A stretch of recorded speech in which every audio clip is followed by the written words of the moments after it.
Hello. Hi, everybody. We missed you. Hi. Hey, it's been a dang-ass while. Welcome back Sure to has. Grace Attorney. We To have a great Hello. night. You had the entire timer to open up your... It's fine. I know, I did it on You could have purpose. done it during the timer, But man. it's funnier to not do it during the timer. Agree to disagree. Hi, you two. What are you doing? Oh, I'm glad I didn't go second. straight to this because there's no Oh, music. I forgot about this character. Oh, what did I do to him? So, this is Patrick and Rolly? Oh, no, Patricia and Rolly. That's right. Yeah, Thank you, for patrol. Thank you very much. We are, All right. we are currently midway through Soseki Natsume's trial, and these guys witnessed the crime, apparently. Okay, let's get into it. What is this? Could you full screen the game though? Yes, of course Yes, I can please. do that. Now that you've said such a thing, you were kind Thank enough you. to How act. you Okay. Yep. It was our wedding anniversary, and Rolly was taking me out for a meal. There was no time to change after work. Anyway, two silhouettes appeared out of the fog on the pavement in front of us. Oh. All of a sudden, one of them just collapsed on the floor. Then the other scattered something before running off. We ran straight over, of course, and then went for help at a nearby police box. It was definitely that Japanese man in the dock. Rolly and I both saw him as clear as day. I really hope you don't turn out to be evil like we kind of think you are. Mm. Who's your judge right now? Do we know who We it is? changed the voices, didn't we? I thought Or did we? this is case 3? Four. Four. This is four. Or it's casted as J, but But I think Jay took a break last time. yeah, I think we changed that. What do you think, So I Jack? think it was Wander. But I think Was it might it have been because Wander. Jay had another voice, or Soseki was it and Holmes. because Yeah. he was sick? I think Soseki I and was Holmes a took a little lot of winded it. after the conversation between Oh, the two. gotcha. But I'm going to guess those two aren't going to talk today, and I'm going to guess that my new character isn't going to say a lot of different things. Do you want It to give it a seems shot? like the one that, yeah. Okay. I voiced a couple of characters earlier during investigation, Mm-hmm.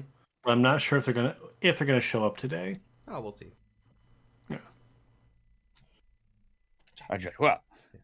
Well, it is extremely compelling testimony, I must say. Oh dear. This policeman and his wife are claiming to have positively identified Mr. Natsume at the scene. If their testimony is true, the alternative course of events that you established in the summation examination will be quashed. I forgot about these words. it's death knell, in fact. Because that alternative was never viable in the first place. Fortunate be Hansing, the bechance be miss. Yeah. And on your wedding anniversary, too. Oh, I know! But I still managed to go out for the evening with my man. Thank the Lord for that! They're so cute. Gosh, the life of a London Bobby sounds very hard indeed. Indeed. However, this cross-examination will be over in minutes. You may well have time to rest this afternoon. What do you mean by that? My learned friend. The witnesses saw the face of the man fleeing the scene. They are testifying under oath that it was without a doubt the accused, Mrs. Soseki Natsume. And one of these witnesses is a policeman, no less. So you appreciate the gravity of the situation, I'm sure. Ding, ding, ding. Except the man's so tired, his wife has to do all the talking. That'll change, I'm sure. Enough preamble. Counsel for the defense, commence the cross-examination, please. Yes, my lord. Ah, My lord. Yeah, speaking of the summation examination, I think I've decided that that's my favorite new trick that this game has pulled out. I really like Yeah. it. Yeah. It's fun. Yeah. I think that's one of the highlighted new mechanics of this game, for good reason. Yeah, let's press. Hold it! Hold it! No time to change after work, you say. Are you also a member of the police, Miss Beat? Mrs. Beat. Oh, no, sadly not. It's a job for strapping young men only. Women, children, and the elderly can't even apply. I should hope children. Yeah, exactly. Well, I think you can probably see why children and the elderly can't do the job, can't you? Everyone had the same thought. Same brain cell. I think Rolly looks ever so handsome in his uniform. It suits you down to the ground, doesn't it, darling? That is not what I asked.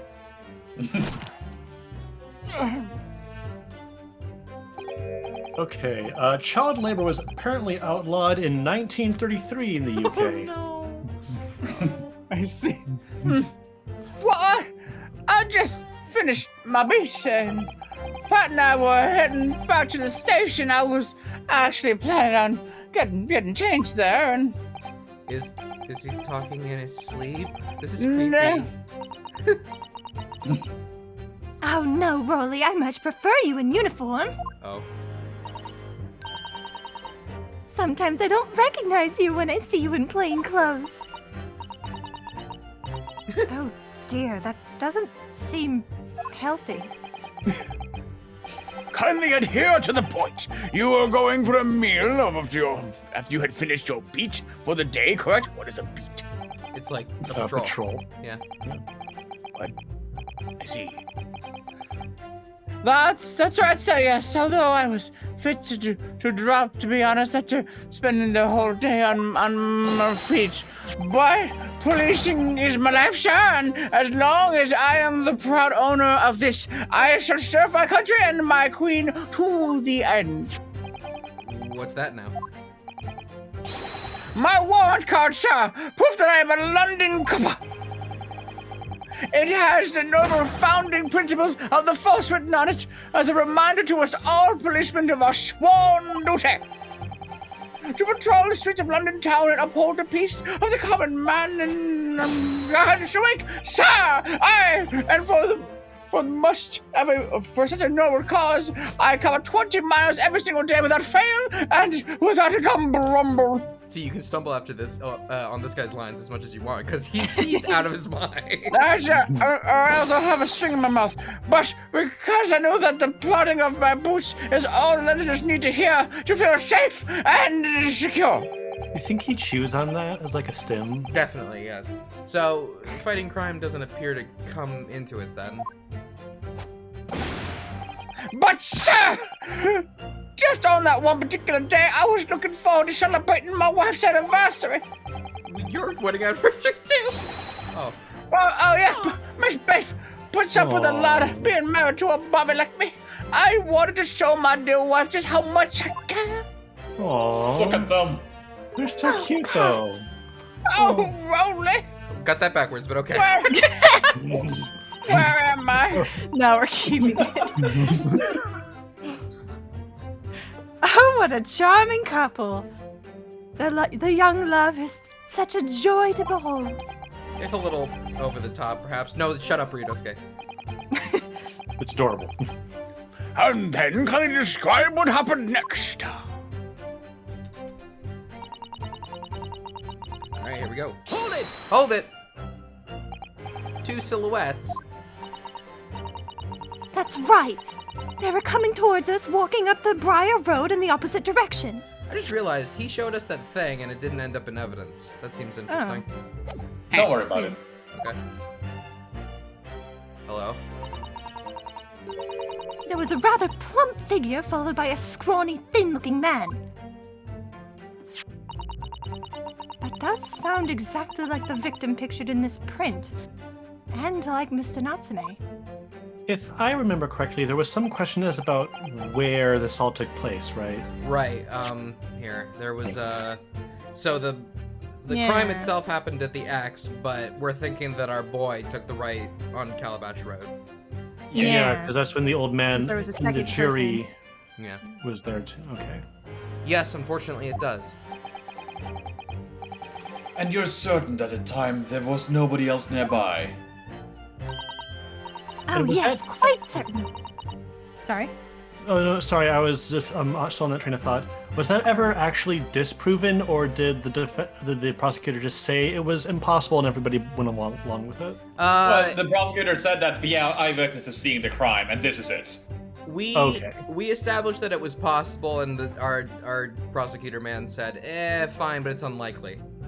I think. Okay. Yeah, and like, couldn't you just jump over the gap? Couldn't you just do this, that? We have people seeing this, and now he's using that evidence to like So we are solidify currently it. litigating that exact question. Got it? Yeah. Yes. Oh, Awesome. yes, quite certain. It was dark, but there are streetlights on Briar Road, you see. There was nobody else around at all. Isn't that right, my darling? Wake up! Well, oh yes. Well, that's right. Of course, there was a light fog on the ground, and but here. Briar Road is dead straight, and you can see a fairly long way down the pavement, and then there was the street lighting as well, and I didn't see any. Goodbye, Rolly. Before sleep takes a firm hold, your answer, please, Mr. Beats. Are you quite sure of what you just said? Yes, sir. As a cop who spends all day, every day, keeping watch of the streets, I'd swear to it, sir. As I'm sure as my love for Patricia is true. You first, Jay. Oh, I wanted to keep it going. Do you want to? Yes. Oh, Pat! Oh, rolling. You got that backwards, but okay. They're still Yes, maintaining. exactly. They're still maintaining that their names are backwards and that there was no one else around other than the victim and the attacker. It's starting to seem like that must be how it really happened. It's beginning to seem like there's nowhere to run. Well, that didn't stop Mr. Natsume, did it? He fled the scene all too convincingly. Thank you. I believe we have reasonably clear idea of the situation just before the incident now. What happened in the crucial moments that followed? Hold it! Scattered something. What do you mean by that? Oh, well, I couldn't quite make out what it was at the time. But then when we got closer, we realized what it was. Didn't we, darling? Wake up!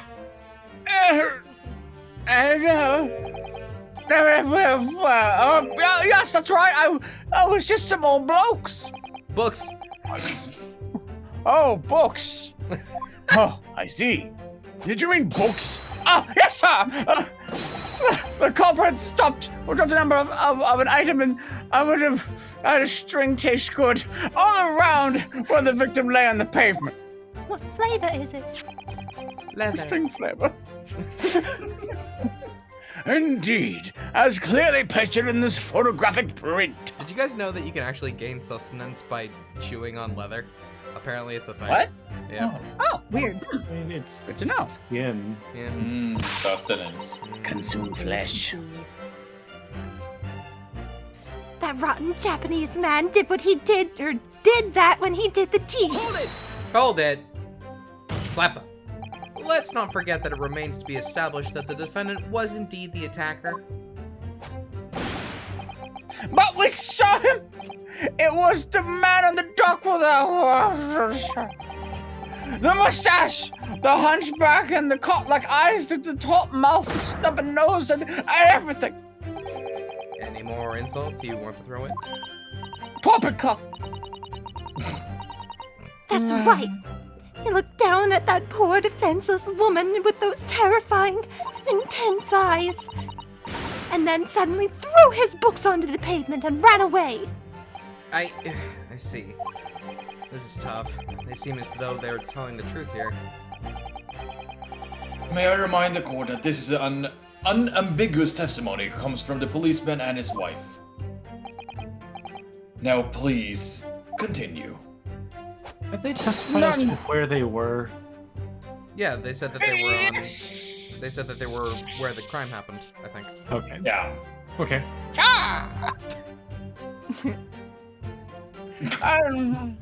Just a little hung up on that. Sorry. no, I should go. I was holding it. Hold it! Was it your husband who went to fetch help? No, I went. I may not be a police officer myself, but I am the proud wife of one after all. Isn't that right, my darling? Wake up!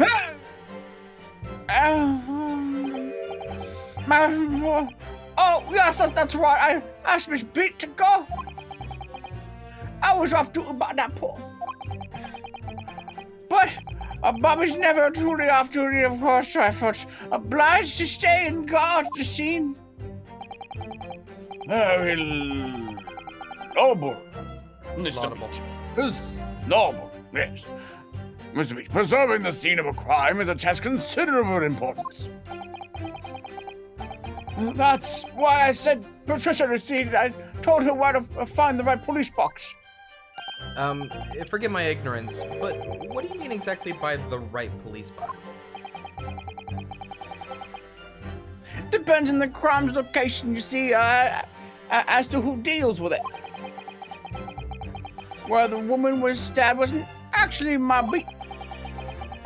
So I told Patricia the way to the police box for the beat and incident and found she could go and report it. I ran there as quickly as I could and asked for help from the Bobby on duty. There is nothing more potent than a young couple in love working together, you know. And thanks to your swift response, the case was quickly resolved. The action of 2 model citizens. Oh, please. You're making us blush. Isn't he, darling? Wake up. Yes, sir! What Patricia said, sir! Let's move on, shall we? Okay. Hold it! Hold it! But surely you wouldn't have been able to see his face by the light of the gas street lamps, would you? Oh. We absolutely could! Us Londoners have exceptional eyesight, I'll have you know! Poppycock. Right. The light from the street lamps was more than enough. And my husband already told you that the fog was only light, didn't he? Yes, and what of the fog? We're famous for it's across the globe, I believe. But it's an absolute menace to those of us who have to live with it, of course. Oh, it is. When it's thick, you can't even see the hand at the end of your own arm. Yes, all right, I take your point. Now, could you stop shaking your husband about? The constant fog makes our eyes very sharp, you see. That's why we can tell you for sure and certain that it was that little Japanese man we saw. Can't we, darling? Awake!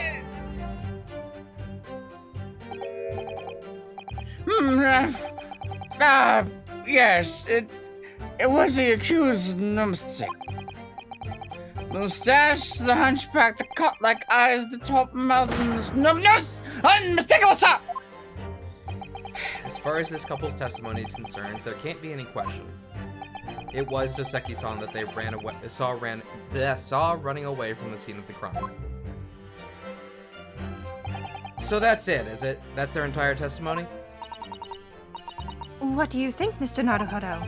Well, I hate to admit it, but on hearing the testimony, it really does seem as though Mr. and Mrs. Beat saw what they say they saw. Mr. Natsume running away from the scene on Briar Road that day. Yes, I feel the same. So if that's true, where does it leave us? The members of the jury are sure to call for a guilty verdict after this testimony. Oh no. Then what do we do? If Kazuma-sama were here, What are you trying to say?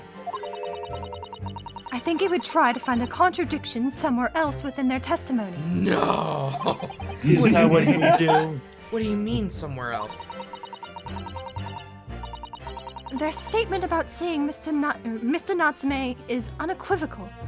Calling that into question won't help.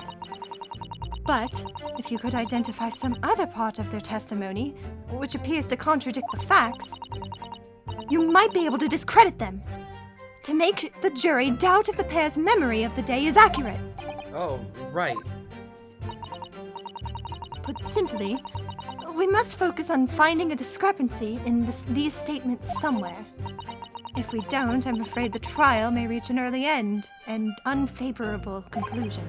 Why do I always seem to be so up against it? You know, it.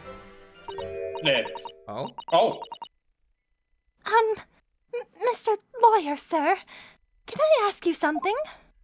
Oh, yes, of course. What is it? Well, you keep asking all these questions about everything we've told you, so it seems like you don't believe our testimony. Isn't that right, is it? Well, out with it! I love these two so. I no longer like you. What? No! Oh no! It's really not all that. What? Not that at all. I'm literally doing my job. My husband's a policeman, remember? And I know what I saw. I remember every last detail. Everything. Like... Please stop right now. Oh, I know. What about the books the man dropped? Please stop it. I could tell you the names of every single one I could. Every single one. Please don't. Please do. And you dare to question how reliable my testimony is? That will do, Miss Beach. No, it won't do at all. Please, it will do. That Japanese lawyer has no idea what I'm capable of. Even if I decide to forgive him for insulting us, I don't think for a minute that Rolly will. Rolly, how do you feel about that? I really didn't mean to cause offense. Please put your husband's fists down. Perhaps I take this opportunity to supplement your testimony, Miss Beat. Might that appease you? Oh, thank you, my lord. That would settle things nicely. Wouldn't it, darling? Flambic. I can even tell you the names. Oh, yeah, great. Hold it! Press. Yes, we know that there were books dropped at the scene of the crime, as you say. Wait, she said 4 books? Isn't there 3 books? There's 3 books. Alright, great. Oh, we found it. Alright, cool. Thanks. Fuck. Those purchased by the accused at the nearby secondhand bookshop on the day in question.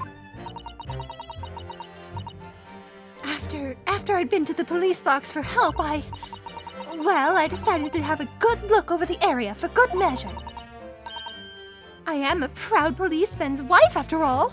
I did it for Rolly. And what was your husband doing at the time?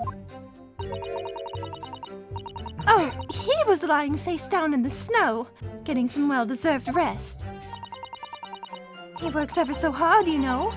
Ever so hard. Don't you, my darling?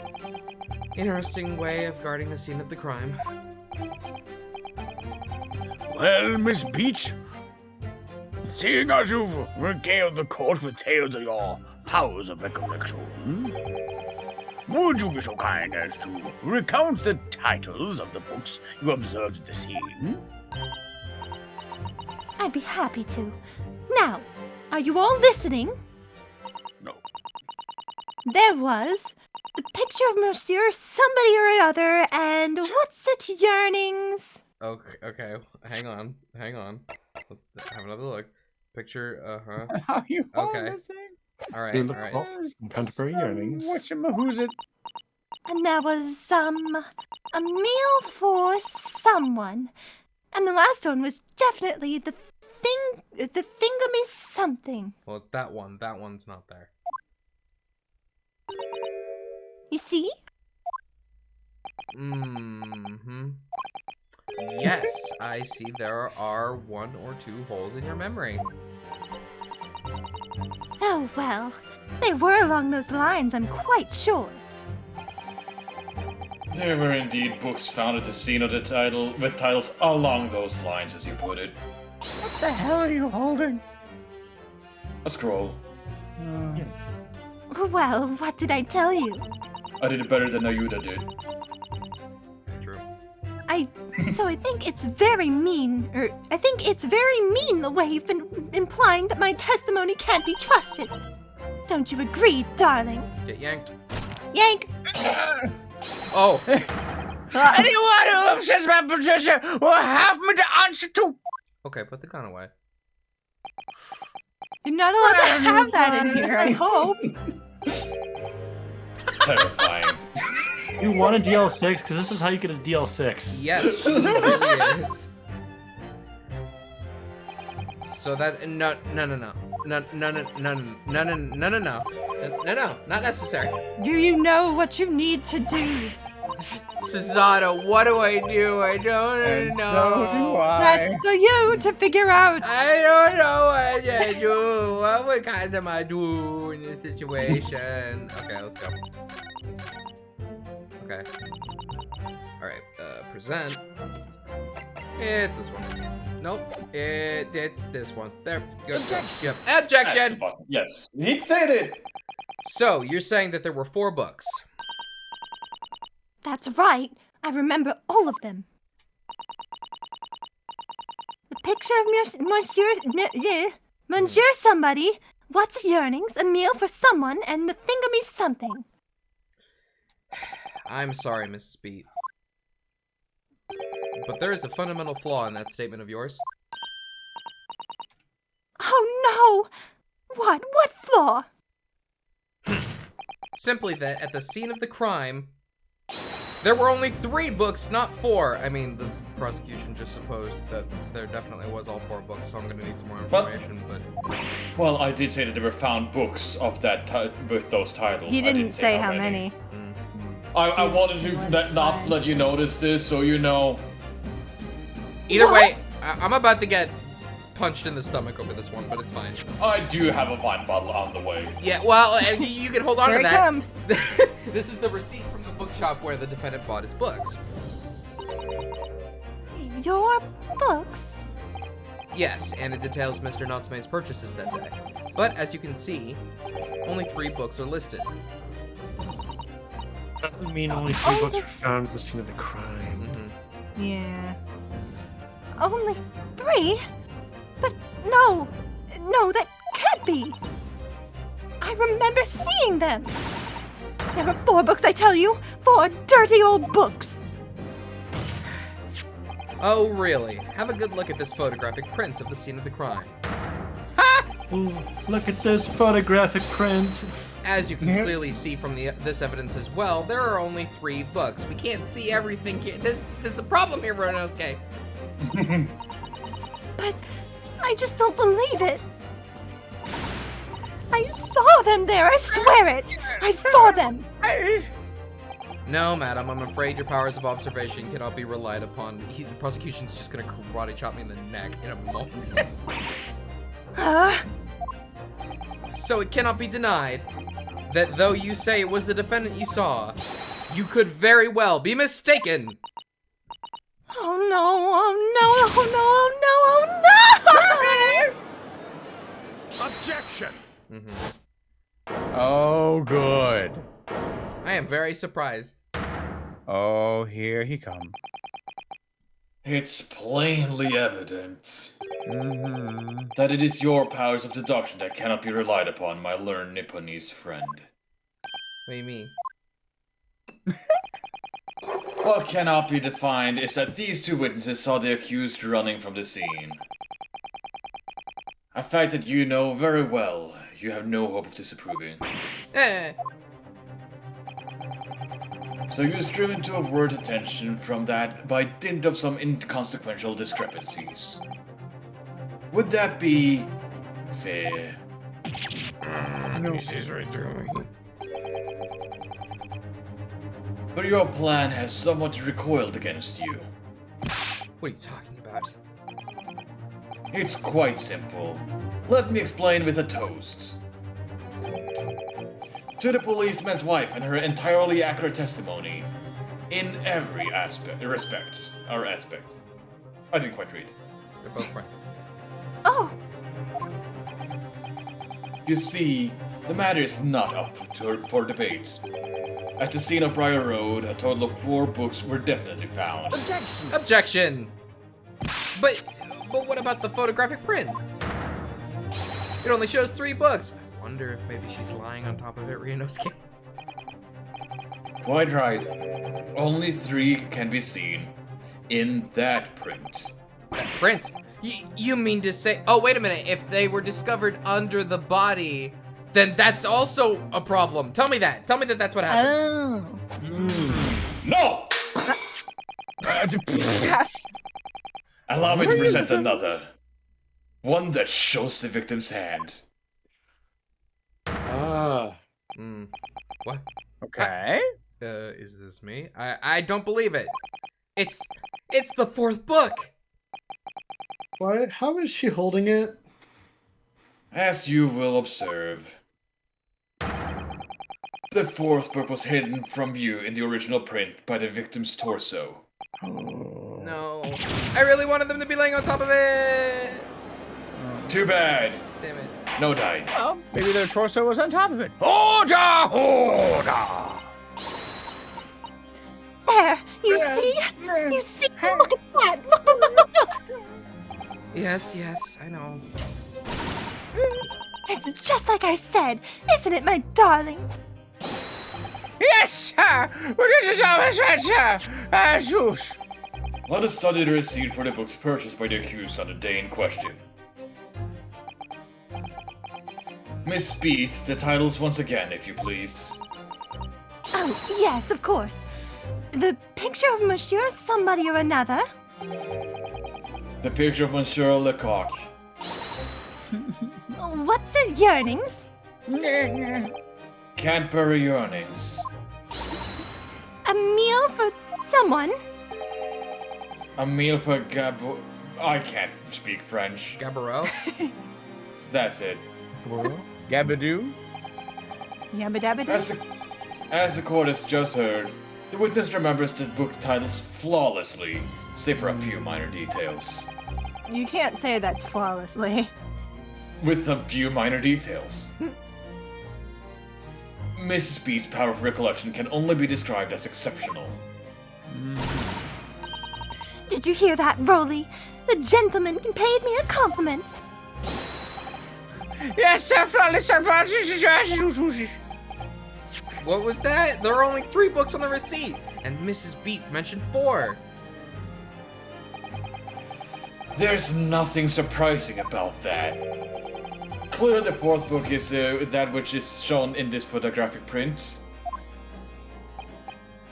I'm sorry, Counsel, but does that not seem odd? Why not? Or why should the 4th book be omitted from the receipt? Why am I surrounded by idiots? It's not odd at all, my lord. Oh.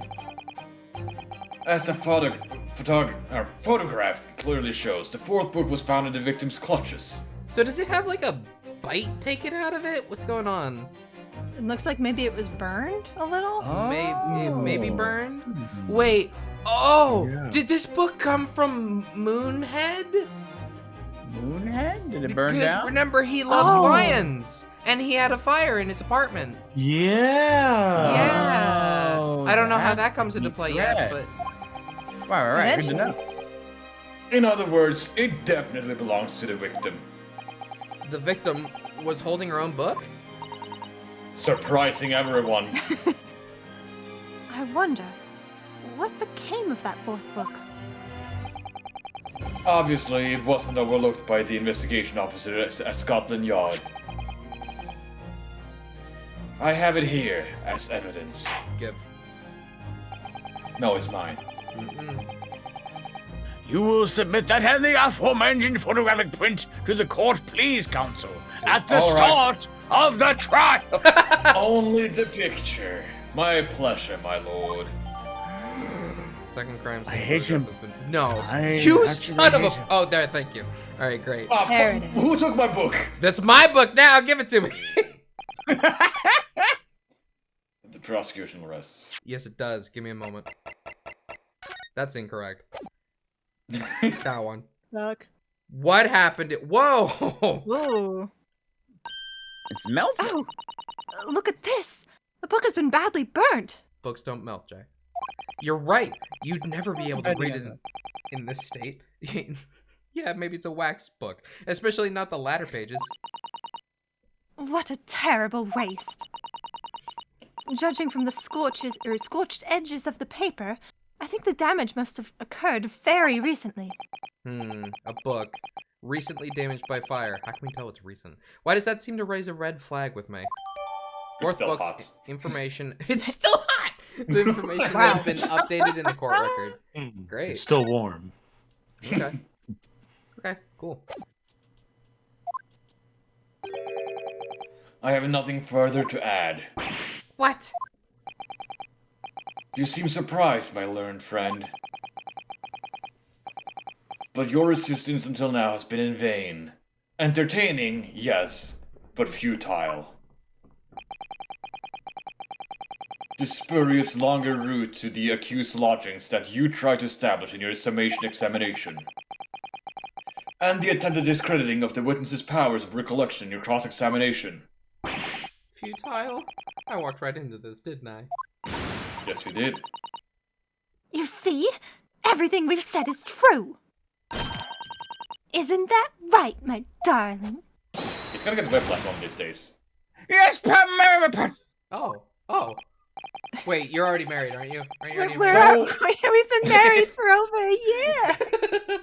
What? What? What do you mean, what? Oh, I know. What a dream. Nice recovery. So perhaps the ladies and gentlemen of the jury would like to reconsider their positions. It's also a pun, because a dream. It's pretty good. It's completely intentional. Snuck it in there. Should the court waste any more time on this Nipponese travesty? Or is the decision you have to make all too apparent already? Am I the Nipponese tragedy? You have heard all of the witnesses and seen all of the evidence. This trial has run its course. Mr. Naruhodo, I'm afraid we are in a terribly precarious situation. I know, but if I fight back in the wrong way now, I can very well just make matters worse. I mean, he's gonna get pronounced guilty. How's worse? Think, Renosuke, think. What do you do now? I'm gonna raise his. Save. You could save. Yeah, I'm gonna save, Your Honor. That's the last time you saved. Your Honor, I'm gonna have a save right now, and you can't stop me. What does that mean? Don't worry about Don't it. I'll worry raise about an it. objection. Objection. Okay. Heh, I'm not done yet. No, my learned friend, it's over. That last cross-examination was your final chance to establish a credible defense. And you failed. The die has been cast. There's no more room for debate. Well, it might be over as far as you're concerned, but I can't think of what to say. If I may, Lord Van Zieks, it seems somewhat boorish to close down the debate at this point. Your insignificant little Eastern Isle must be a lawless hole indeed. Okay, you're being more and Screw more you. asshole. For a lowly judicial assistant to have the audacity to intervene at a moment like this. Oh, Oh. I am, to my shame, still a very inexperienced lawyer. So you'll have to forgive me, but I consider my assistant's advice essential and her opinions invaluable.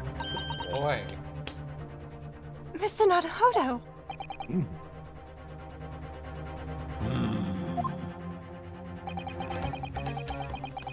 One of this land's great guiding principles is tolerance. So the court will hear you, madam. Oh yes, tolerance, a principle of Great Britain. Go ahead, Miss Susato, please. On paper. Very well. Pray, what insight can you give us?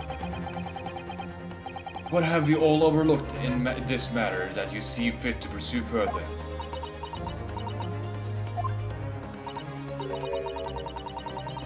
Well, the court has been presented with new evidence, but only after the last cross-examination finished. I see. And you believe that this new evidence warrants further examination, do you? Mr. Naruhodo, what do you think? It's just possible that this new evidence might be the decisive proof we've been waiting for. The judge is sure to ask the members of the jury to announce their leanings in a moment. And, of course, he's sure to ask you to explain what the crucial piece of evidence is and why. So we must take this opportunity to examine the newly presented evidence as thoroughly as possible. Yes, I understand. And thank you, Miss Susato. This is it. Susato-san has managed to win us one last chance here. I can't let it go to waste. The defense wishes to present evidence, my lord. Fuck. Very well. The defense may present one for the piece of evidence. Evidence that apparently offers a profound insight into this case, and has hitherforth been overlooked. Well, I mean, Book, right? is it the book with the burn? I think it's the book. I- Yeah. Is it burned? Okay. Sure. The evidence in question is what we can see from the newly presented photographic print of the crime scene. The fourth book found in the victim's hand. Objection! We have already discussed the fourth book at length. There's nothing else about it.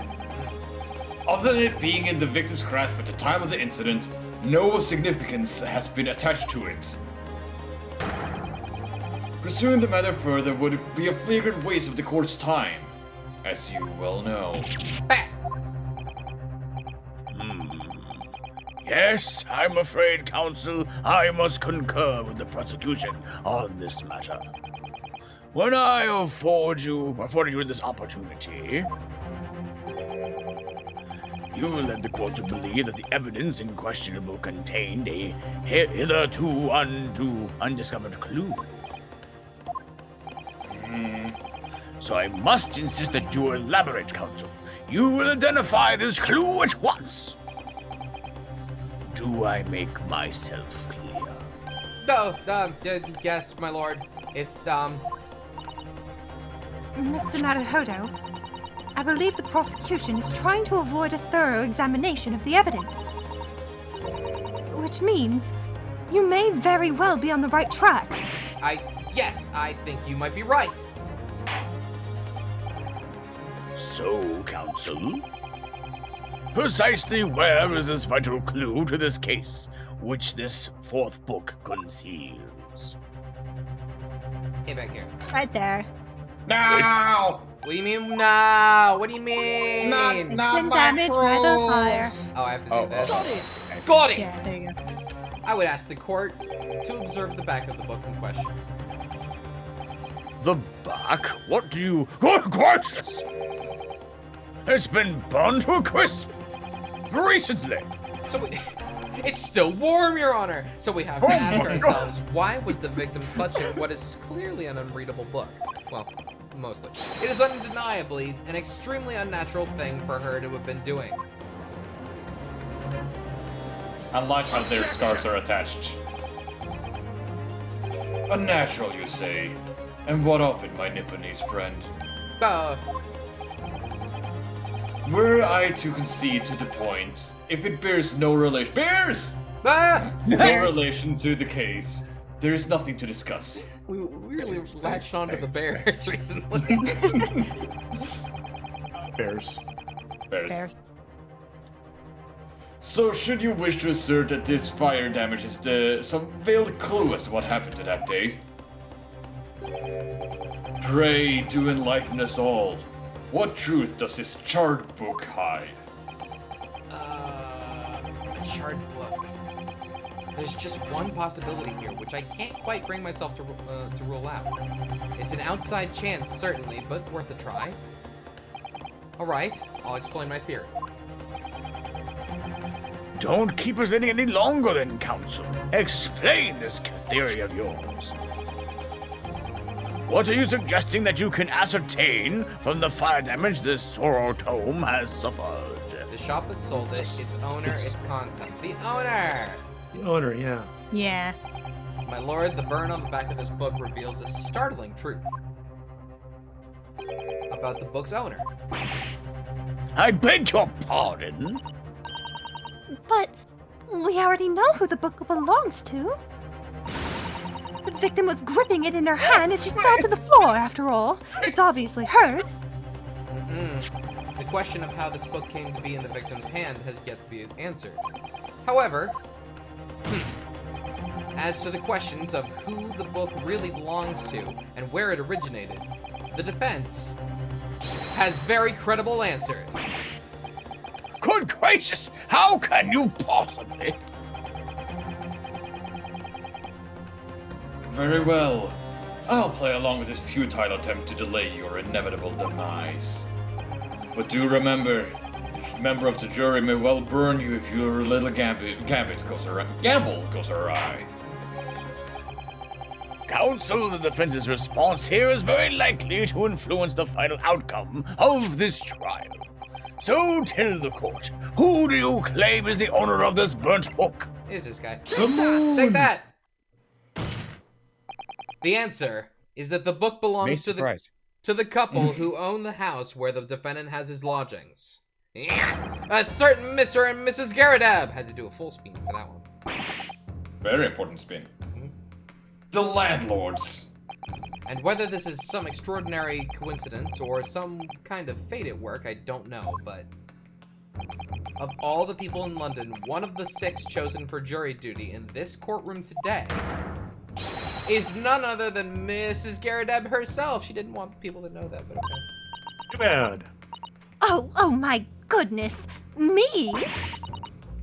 I think you must be mistaken, sir. I'm not Mr. Garadeb's wife. I'm his maid. Things would be so much easier if you would just drop the pretense. All right then. How about a simple question for you? Have you ever seen this book in Mr. Garadeb's house? I would never presume to know all of the books he keeps, sir. Objection! This is outlandish behavior. This woman is the accused landlady, you say? You implicate this hard-working member of the public. You besmirch her without a shred of evidence. No, we said landlord, not hardworking. Your actions are unforgivable. Objection! Shut up! This is not mere conjecture. The defense happens to know that on the day in question, at almost exactly the same time as the victim was stabbed on the pavement below, another incident was taking place in the room on the top floor of Mr. and Mrs. Garadeb's house. Wasn't the fight that started the fire happening during the murder? That's what they kind of noted. They're like, this was kind of very similar timing. It can't be a coincidence, can it? Yeah. Good lord! What sort of incident, Counsel? A fire, my lord. Oh?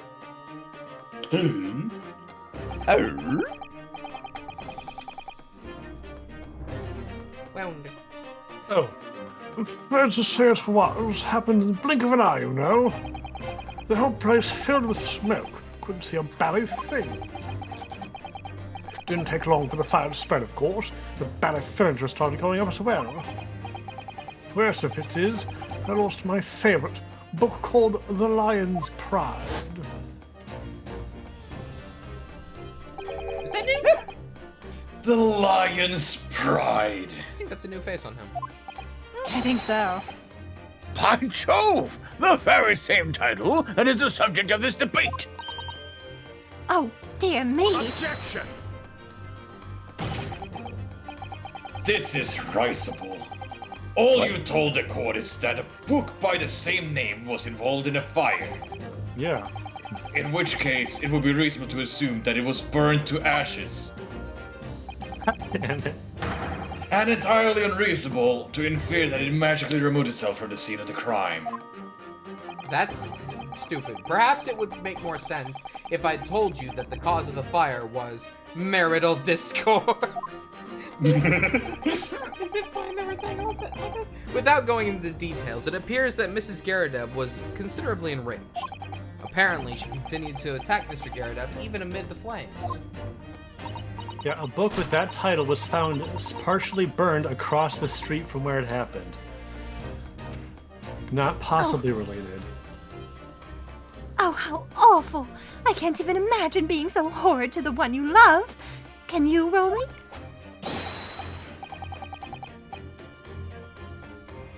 Absolutely not, sir. My pursuit ever raise a finger against my shot. Okay. Long flashback. Wounder. And all my favorite old novels in that case. But as soon as the fire got hold of them, how was it? Whoosh! Up in smoke. And the wife started hurling things at me. There I was, back up against the window under heavy enemy fire. Incendiary books incoming 10 to the dozen. Did it get thrown out the book out the window in that moment? I guess so. The man had his back up against the window, and he had burning books thrown at him. Good gracious, are you suggesting that the book was thrown through the window and landed coincidentally at the scene of the crime?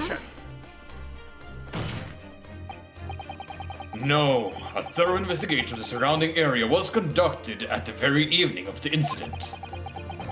And there is no report of the Geradev's window pane being broken. That's quite true. We also saw no sign of broken glass when we visited the Geradev household. But it is not conceivable that the window was open at the time and... Not even remotely. Let us not forget the season and the chilling weather that accompanies it. But if there was a fire, maybe he opened it to let Keep the smoke windows out? closed. No, I don't know about that. I think I'm onto something. Open the window, get taxed. You can't do it. Open the window when the fire burns brighter. No, I don't. do it. That's not what it does. No Londoner would ever leave a window open in the middle of winter, that too. Bah!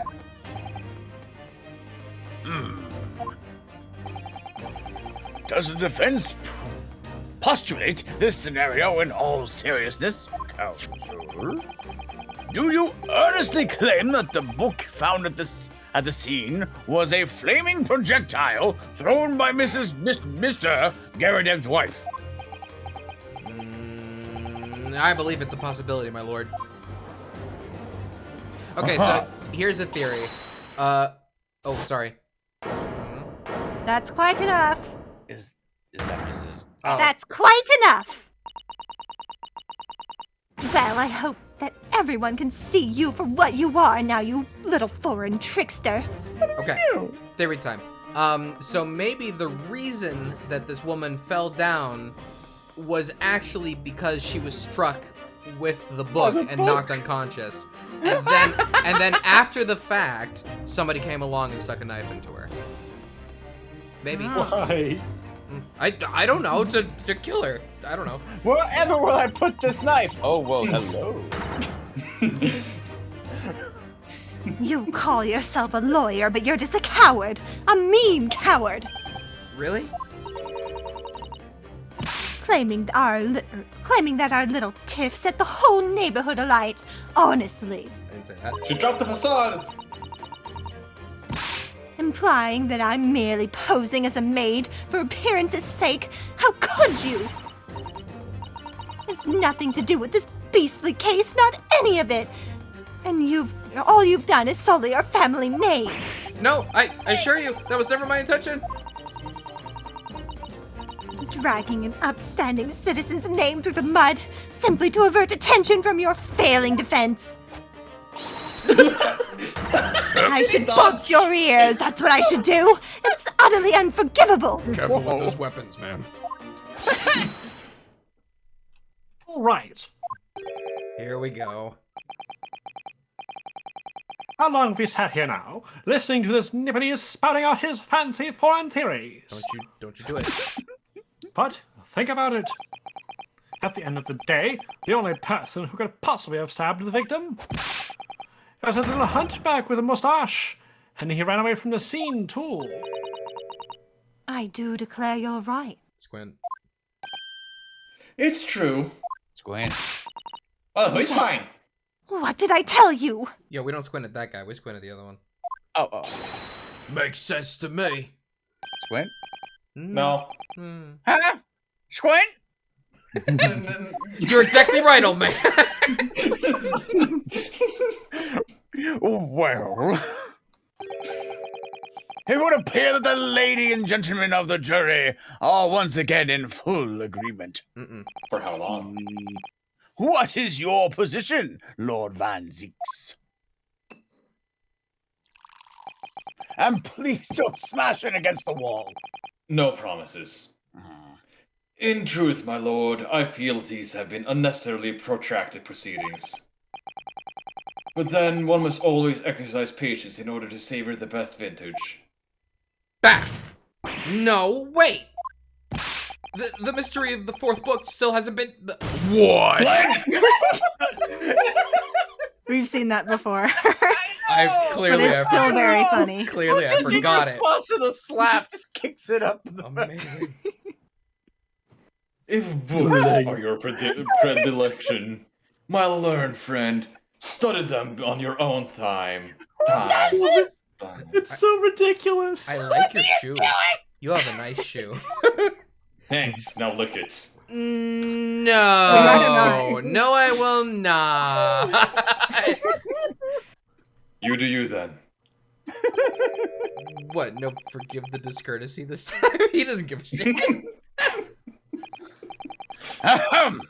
In that case, ladies and gentlemen of the jury, you will now state your individual decisions regarding the defendant's culpability for the court to hear.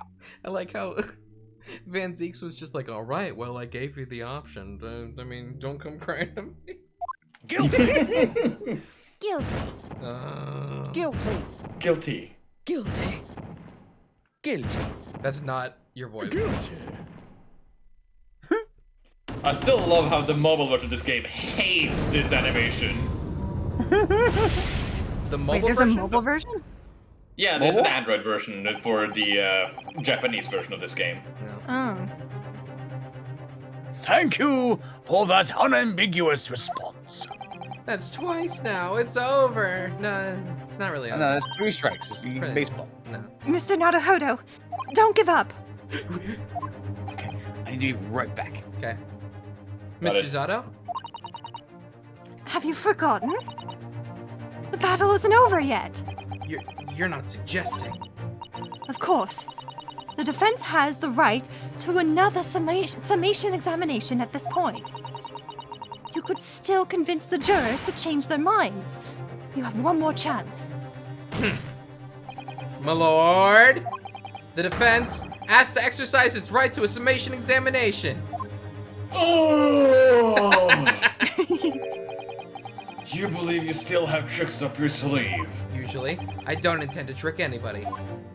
I intend to uncover the truth. This is no time to be downcast. As long as there's a chance, I have to stay strong and determined as my chin clips into my my collar. Pull as you must leg. To be To be To continued. be continued. I didn't expect it to be continued right there. Oh. Uh-huh. I actually just remembered there's gonna be a to be continued because when I watched a Let's Play of this, that like flame animation of them everyone saying guilty messed up the recording of the guy doing it, and this fixed it. Oh, good. But we're not playing that version, We are not. thankfully. I still think there was a frame drop, but not nearly enough to compare it. Was there a frame trap? I didn't see it. I think it's just like stutters a little bit with all the flames. Well, I mean, we're seeing it in 30 FPS anyway. That too. That's true. over Jay, you back? parsec. Jay, you back? Wounders! Yeah, what wonder, Judge? I've considered the defense counsel's request for a further summation examination of the jury. And I've determined that the court must uphold the defense's judicial right to this procedure. So, counsel, you will now proceed with your second summation examination. I presume the jury is ready, Mr. Foreman? We are, my lord. Very good. In that case, I must ask each of you now to state clearly and concisely for the court the grounds on which you find the defendant guilty of this crime.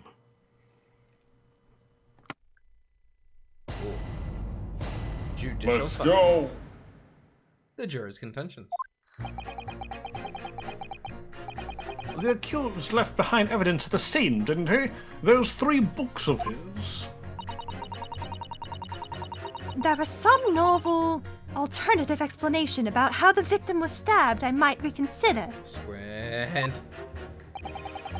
Even if the woman was throwing books, it can't be related to this crime if the window was closed, can it? Oh. Dearie me, it was only a little book. Hardly life-threatening, even with a direct hit. Now, ma'am, nobody accused anybody of that. Look, I just want to get this over with. If I don't bring home some pay tonight, I'll be in a tiny bit of trouble. Sab. Welcome. Oh, no, it's Jay. You come back Come in to a think of it, we had a fire at our home a while ago and gave me the sneezes. Sir! What? Sir? Squint. Prince? Squints. Yes, considerably more tangible argument from all the members of the jury this time around, it seems. With one notable exception, of course, Mr. Squinty.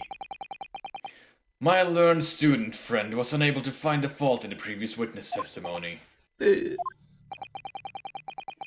So the court must accept the fact that it is indeed the accused seen fleeing from the scene. And moreover... What did I No say? I said no promises. No one else was even close to the scene to commit the crime. I saw the wine Please, glass. sir, that's a fire hazard. Oh, the court custodian loves this guy. He gets overtime pay for this. Also, the reason I had to step away was because I ordered food over an hour ago and it came in a little late. So I was waiting for the stream to get a good spot to go. Yeah, just a little late. No, That's fine. I didn't know it was I want raining food. outside.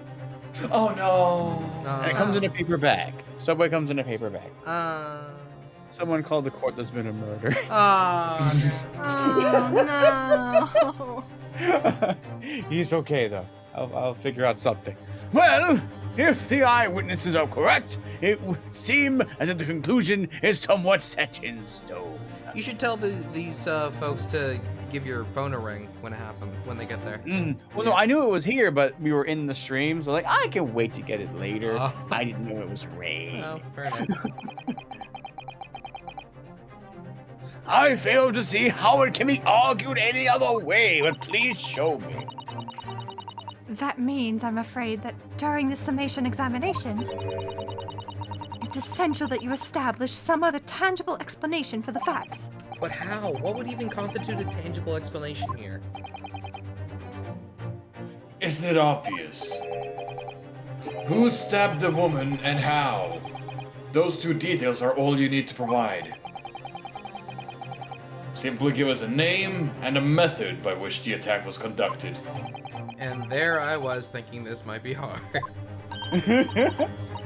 Mr. Naruhodo, you have to do it. Otherwise, this really will be where the trial ends. No pressure then. That's quite enough preamble. Proceed with the summation examination, please. I presume you are prepared, Consul?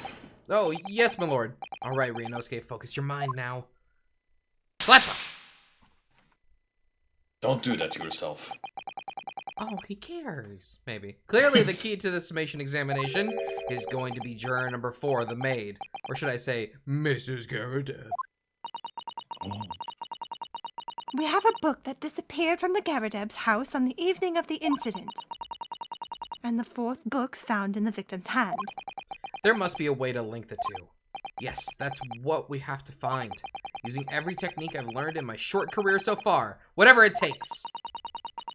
Don't forget to keep an eye on Mrs. Garadeb and how she reacts, even to the things other people say. A wife pretending to be her husband's maid is definitely one of the stranger things I've seen in Ace Attorney. Yeah. Defense's rebuttal. Oh, yes, we already said. Hold it! Hold it! But as we now know, there were 4 books, not 3.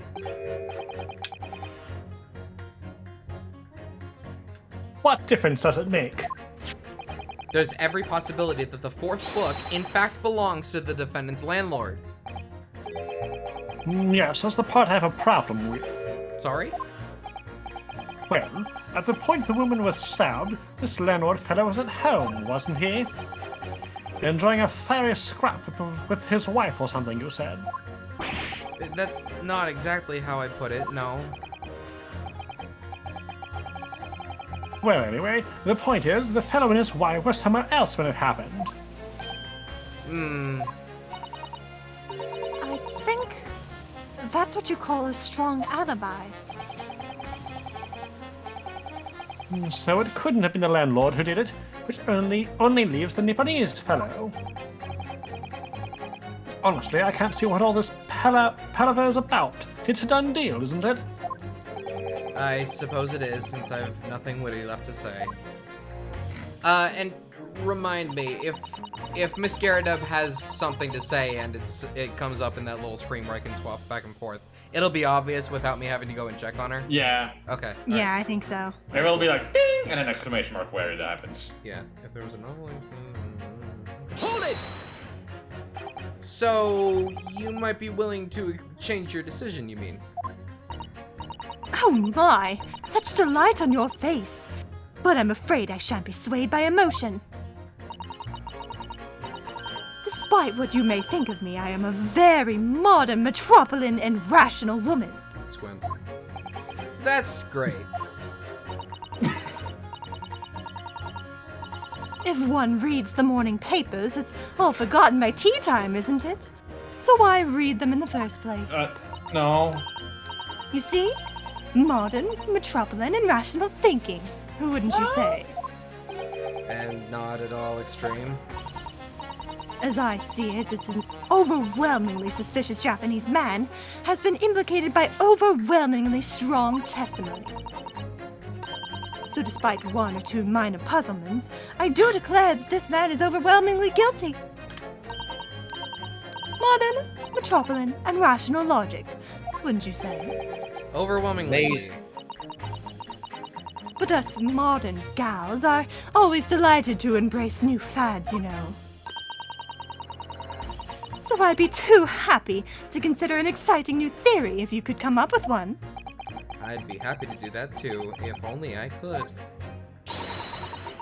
To do our very best not to disappoint the modern and metropolitan young lady. Right, I'm glad you omitted rational there. Very good. Nice. Very good. Even if the woman was wearing books, can't be related to this crime if the window was closed. Hold it! But what about the possibility that the window was open? What about it? I mean, there's just no way it could have been. But how can you be so sure? The prosecutor fellow over there said it earlier, didn't he? Winters in London are no joke.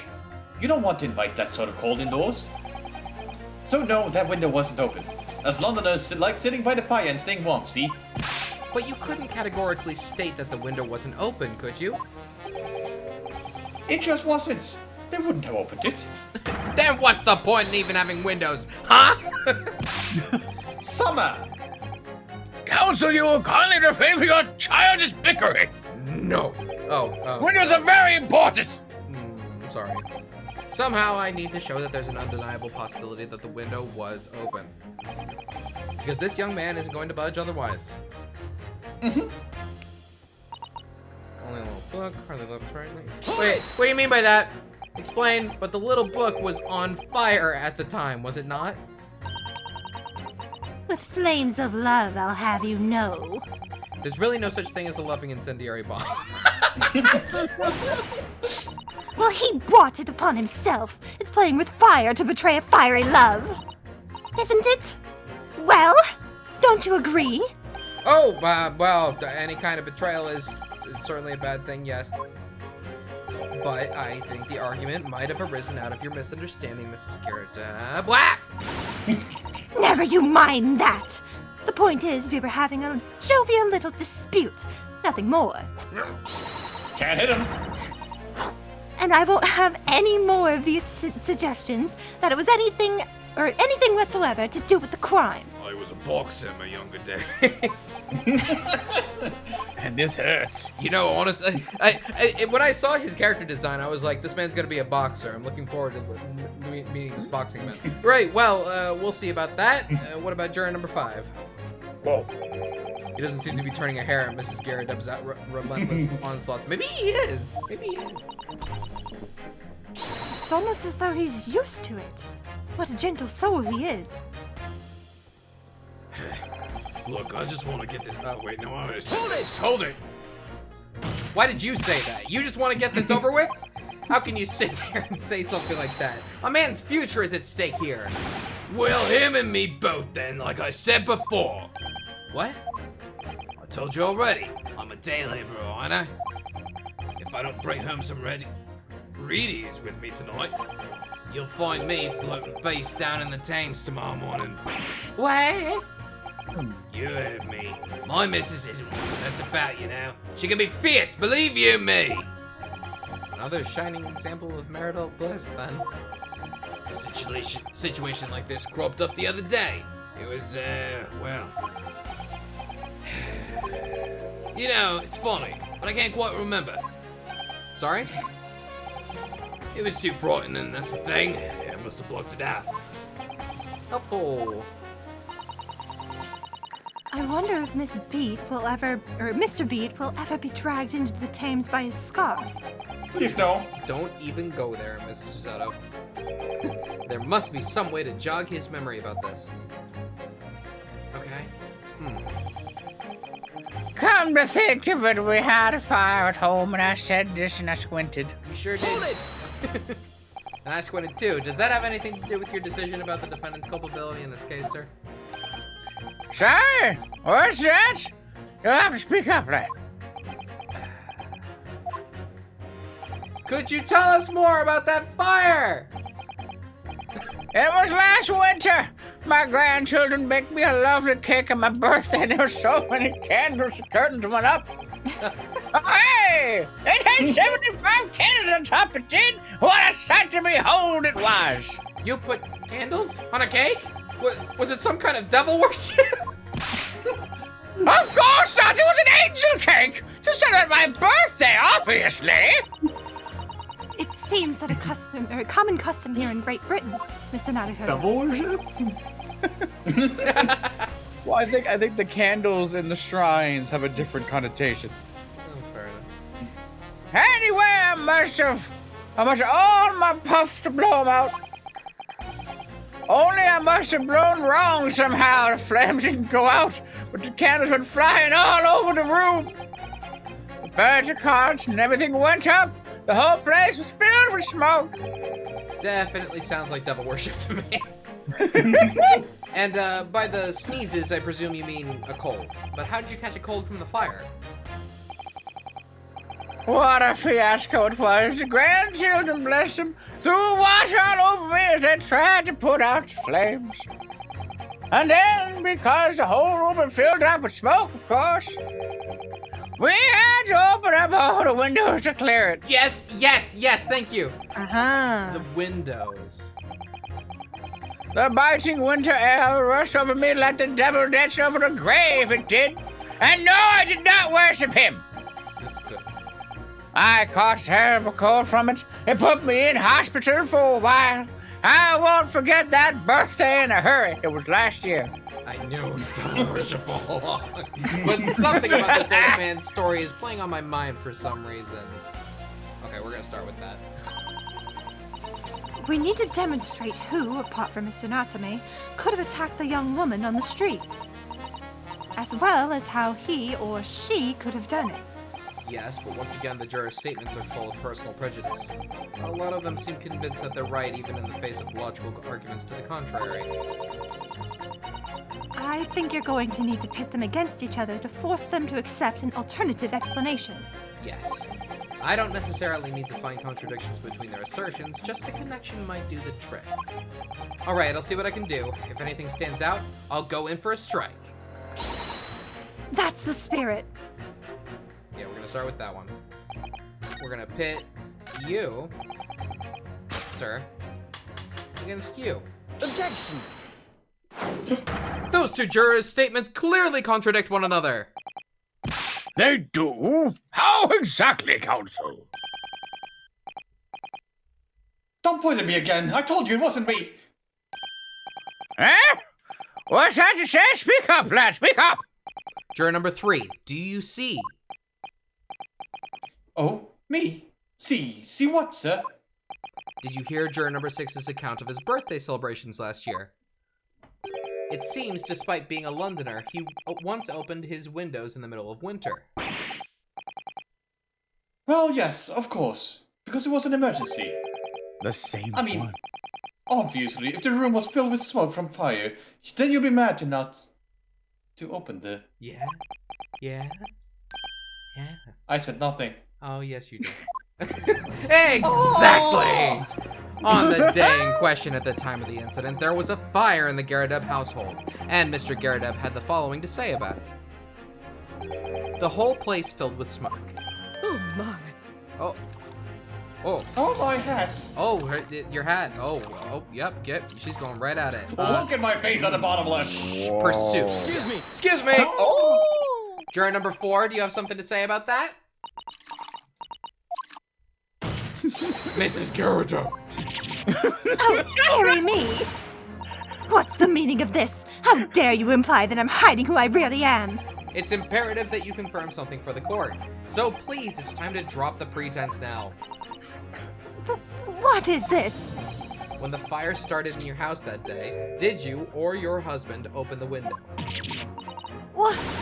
I beg your pardon, what are you insinuating? That you're married. Yes, also that. The room would have been thick with smoke after the carpet and bookcase caught fire as they did. In a situation like that, it's inconceivable that you wouldn't have opened the window. And what if we did? Oh, all right then. Yes, you're right. My husband was frantically trying to open the window. Which can't have been easy, since I continued to give him a justly deserved book battering. Even though your house was on fire? Oh, you never stop throwing until this anger subsides. It would have been terribly bad for the nerves to do otherwise. I feel like the fire should have subsided the nerves. Of course. Or I anger. should have realized, yeah. That's a significant step forward, Mr. Naruhodo. You've managed to establish that the window was open. We simply must have that added to Mrs. Garadeb's formal statement. Okay. So wait, did that work? Are they done now? Alright, well. Now that you mention it, yes, the window was open at the time. I'd clean forgotten, but it's true. Let's talk about that. The 4th book found at the scene of the crime shows very obvious signs of fire damage. And the title of the book is The Lion's Pride. The same title, in fact, as the book that Mr. Garadeb told us he had been reading.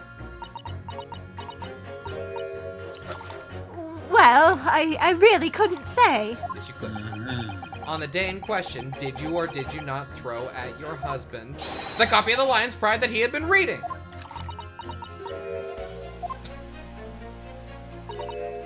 I did. Alright. Ah! It was the first thing I could lay my hands on, so I hurled it straight at him. And now that you come to mention it, yes. He was rather enjoying reading it, you're right. Why did you not reveal this information to the court from the outset? Because I couldn't, you insolent little man. I didn't remember. At times like that, you pick up and throw whatever you can, lay your hands on, as well as you well know. I really don't. I absolutely do not. Squid! Oh boy. Oh boy. I barely noticed I was throwing a book, much less the title of it.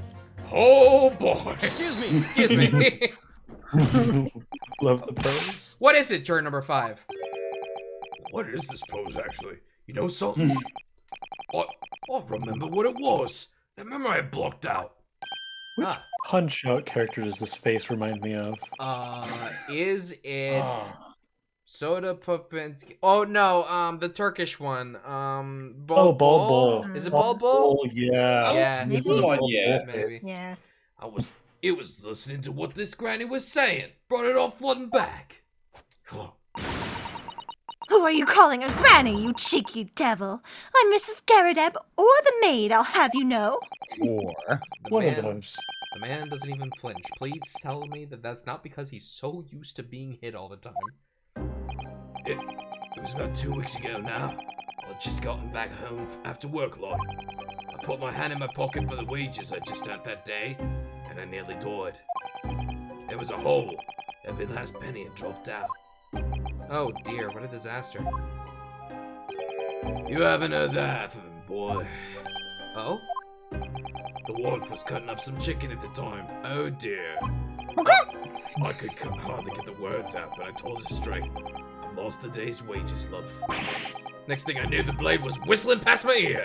Stuck into the wall next to me, it did. About an inch deep. Ew. No words, just terror. I could smell it then, you know. That god-awful stench of the Thames. I was sure I was going to end up face down in the muddy banks that night, I can tell you. Now that's a real disaster, ain't it? I'll never use the word lightly again. Anyway, the point I'm trying to make is this. When women lose their rag, they'll throw anything at you. Knives, hatchets, hammers, you name it. Mr. Naruhodo, you mustn't think that all women are so short-tempered and unrefined. No, I wasn't thinking that. Throwing household objects at people is, well, it's so uncivilized. Yeah, you just throw don't you me. throw people? You throw I people. would just throw you. Oh At least attack with honor, using a bow or the like. no! What? Attack? What a What? knife. Who are you going to attack? What's going on? Shizuhara, please. Oh, Susan, never Susan. mind. Anyway, this man's words I mind. could be rather significant, I think. Alright, we'll come back to the bow and arrow thing later, if I dare. No, you should let that one go. That's the end of that. No more of that. A woman in a rage will hurl almost anything at you. The kitchen knife really brought that home to me. So how's this relevant? Yeah. How's this relevant? Could the knife have also been thrown? Yeah, that's what I've been thinking for a while. I don't know, but it's also... I'll hold it. Your wife really threw a kitchen knife at you. That's right. She was chopping meat with it. Had a tidy edge on it, believe me. Still, it's all memories, isn't it?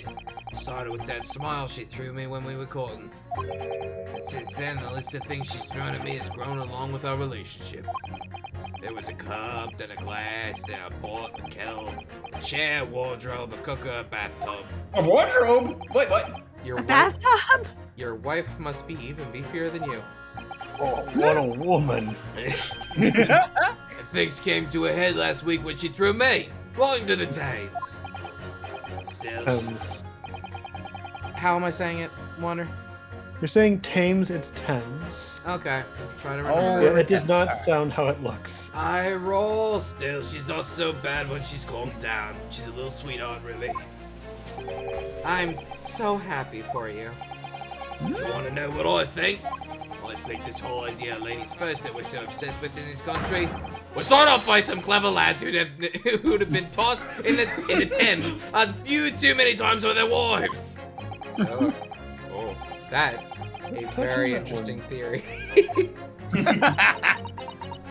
What a terrible thought. On the face of it, this juror's statement just sounds like a really extreme anecdote. But I think it might turn out to be an extremely powerful weapon. A weapon I might be able to use to make the jurors accept an alternative explanation here. I'm not sure I follow. Wait. Did you also have something new? Winter houses fires are dying. Open windows can smoke. Should I press that maybe? I'm gonna press it. Hold it! I think we Press it. pressed that. Did you change your statement from before? Well, yes. It was one of my most memorable birthdays, you see. I couldn't let it go unremembered. I'm sure the defendant will be delighted that you're using his trial to explore your past. And how is that memory related to this case exactly? Huh? Sorry? What's that you have to speak of? I'm afraid... Never mind, he's as deaf as a post when he wants to be. But actually, this old man's anecdote might just provide the alternative explanation I need to make my point to some of the other jurors. Did juror number 3 ever change his explanation? We're gonna get back to him after this. We used unlit candles on my birthday this year. It is safer that way. Good plan. Nice choice. Yep. So the window Aye. was open when the Garridebs were arguing that day. Yes, Mrs. Garrideb finally admitted to it. Which is a very significant victory for the defense. I feel like the fog's starting to clear, and an alternative explanation for this case is starting to show itself. Okay. Hi, you. Okay. Hold it! Hold it! At the point when the victim was attacked on Briar Road, we know that there was a small house fire in the Garrideb household on the opposite side of the street. Well, yes, it certainly seemed that way. And on account of the smoke, I imagine they would have had the windows open in spite of the cold. Ignore her. We also know that Mrs. Garrideb was throwing flaming books at her husband. Her husband, who was backed into a corner by the window due to his wife's frenzied attack. Yes, that's alright. So there's definitely a chance that one of the books could have flown past the man with and out of the window. Okay, great. Change your verdict then. Only what? Only I can't really see how it could have gone all the way over to the other side of the road. That's all. She's throwing things. Ah! On the opposite side of the road? Yeah, have you Yeah. met this lady? Also, they're on the top floor. Yeah, but drag and all that. So I really don't see how I can change my decision, really. Oh, I see. That wasn't enough? What is it going to take to persuade these people? More! Okay. Window was open at the time. Clean forgotten most room. Window could have been open, but she just, it's open! It was open! Okay. Range will hurl almost anything at you. A kitchen knife. I think- Yep. Maybe pit 5 against 3? 5 Here? against 3.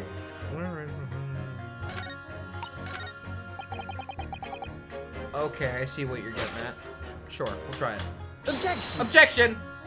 Nope. Those two statements clearly contradict each other. Hold it! Damn. What? I'm sorry, but as foreman of the jury, I have to object. That's complete nonsense. What? I'm a banker, don't forget. An educated man. And there's no contradiction as far as I can see. Quite so, Mr. Foreman. I will not permit a whimsical attack on the good members of the jury, Counsel. There was nothing whimsical about it. It's very important to listen carefully to every juror, Mr. Naruhodo. Then you can decide where the contradictions really lie, if there are any. Uh-huh. Okay, Haha! start over again. He was left behind evidence of the scene, didn't he? There's 3 books of things. There's some novel and alternative explanation about how the victim was stabbed. I might Oh, is it this Oh. on 5? 2 against 5. Yeah. Oh, Yeah. yeah. Okay. So are we supposing that Mrs. Garrideb threw this knife? Oh, God. It's a Yeah. possibility. Oh, God. Yes, it is! Yeah. Those two statements clearly have a deeply significant connection. Good grief! You mean they don't contradict each other? Explain, Counselor, at once! I mean, they do. They do that. Is that a miss? I mean- is that a typo? I They mean, don't no. contradict each other, but one of them is related to the other. Gotcha. Yeah, Turn they number don't 2. contradict, they support each other. Do you think perhaps Consent! that this could be one such novel alternative? Oh my, whatever do you mean? An alternative explanation as to how the victim was stabbed in the back. What are you talking about? We've demonstrated that the 4th book, The Lion's Pride, that was found at the scene of the crime, originated in Mr. Garrideb's room on the top floor of his house. Therefore, it's equally possible that some other object besides the book could have found its way from the Garrideb household to the street below. Eh? What's this now? After all, Mrs. Garrideb could have thrown any number of different objects at her husband. Isn't that right, juror number 4? What are you insinuating now, you little beanpole? I'm beginning to think that ever since the true origins of this book came to light, perhaps she's had a feeling that this might be what happened. Now, you listen here, you Eastern Gala. As the foreman of this jury, I demand a straight answer. You give us this yarn about some other object making its way out of the house, but what? What was it? I'm really taking a big gamble here. That was a bold accusation to make. Okay, but I haven't any real evidence to back it up. But I'm certain that at the very least, this warrants further investigation. Alright, Mr. Foreman, I'll try to explain the defense's theory. The other object that found its way from the Garrideb household to the scene of the crime was... Knife. Take that! Take that! Juror number 4, Mrs. Garrideb. What now? I must apologize in advance for this. But I need you to confirm something else for the court. This knife. Have you ever seen this knife before? Good Lord, Counsel! What on earth are you doing? That's the weapon that was lodged in the victim's back, man! My lord, remember that when the victim was attacked, Mr. and Mrs. Garrideb were in the throes of an argument. Mrs. Garrideb was hurling anything she could at her husband, who'd been backed up against the window. A window that had been opened to clear the smoke, and through which a book sailed to land at the crime scene. I can't seriously believe that the book was found in the victim's grasp. Are you saying that it flew out of the window and across the street to land neatly in her hand? Even my missus hasn't got aim like that. Yes, I admit there are many details we don't yet understand. But that's the point. That's precisely why we must not allow this trial to end. Not right now. Oh my! Mrs. Garrideb, your answer, please. Have you seen this knife before or not? Oh, Ah! Is that a maybe? You killed her. My lord. My lord! I wish to change my decision. I'm a woman of my word, after all. Thank you, madam. I thought I said madman first. Yes, I agree. I certainly didn't see this coming, but I just don't think it would be right for this trial to come to an end now with so many unanswered questions. Mr. Foreman? I'd have to agree. Not that I think the granny did it, mind. Yes, you know what? I'm not quite happy about this at all at the moment either.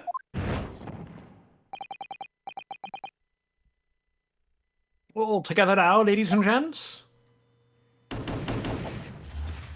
Love Old that. man, why are you not picking a not guilty? We did it. Oh, congratulations, Mr. Naruhodo. So, as the result of the defense's summation examination, a number of jurors' leanings have changed. 2 jurors count guilty against 4 now calling innocent. Accordingly, the opinion of this court is divided. And this trial will continue. Yay. Yeah, I love those sections. Those are my favorite. Yeah. Very Yeah, I have fun. to agree. Can I speak again now? No. No. Oh.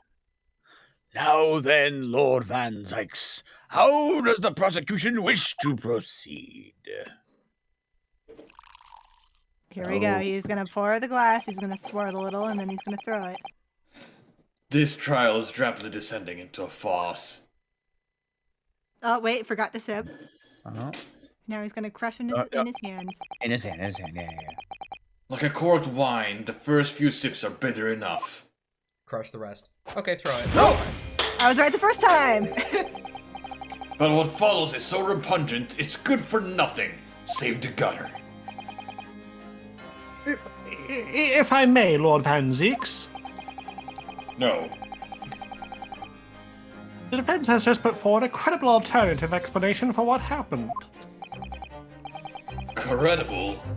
Is that your considered opinion, Mr. Foreman? Defense's arguments is a joke to which I barely know how to respond. But let me start by insisting that you must all familiarize yourself with the relative positions of those places being discussed. What do you mean by that? What's this angle this time?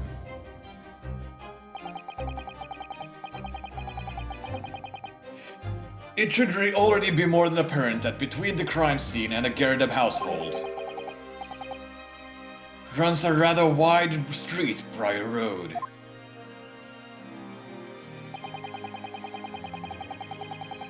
Which means the distance from the Garrideb's house to the scene is, yes, 15 yards. I'm not getting this hitch. Really? This lady's clearly very strong and she's on the top floor. I still think that would be quite hard to throw. I don't know. We're in cartoon world.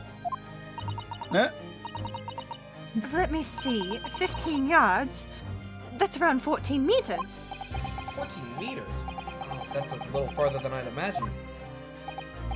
Is it really that long? Well, she can't throw upwards. I think She has to throw straight forward. I think So that would make the... I feel like it's strong The enough. arc. Yeah. Yeah, the arc is the main thing where it would almost go straight down as soon as it's thrown outside. 45 feet. And as They're you more ladies like and 46. gentlemen of the jury rightly noted as having portentous significance. The fourth book was found in the victim's clutches. In other words, the smoldering book, wantonly hurled by the lady of the house, travels some 15 yards. To land on the opposite side of the road, neatly between the collapsed victim's fingers and thumb. I think that's the part they're trying to argue there, that it land in her hand. That's That far yeah. away. That's more reasonable. Yeah. Is that your final conclusion, my learned and deluded friend?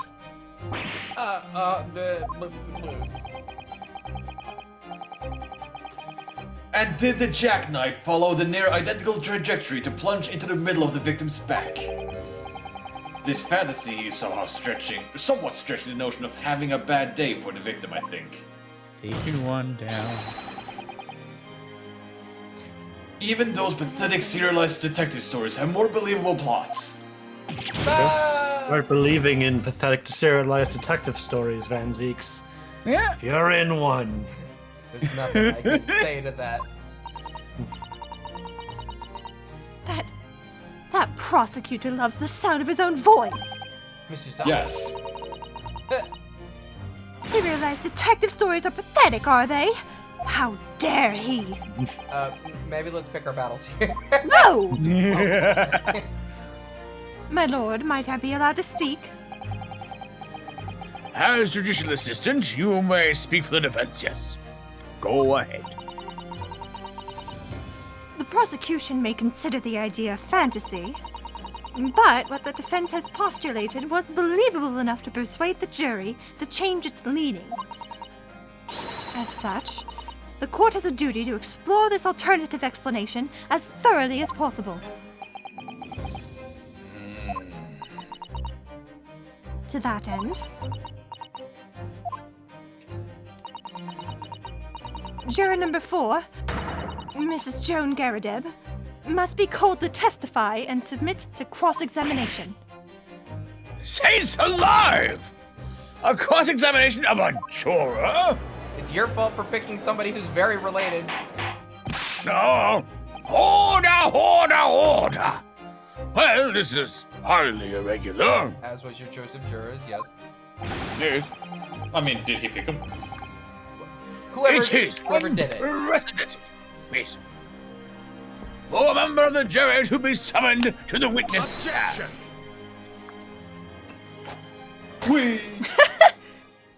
Oh.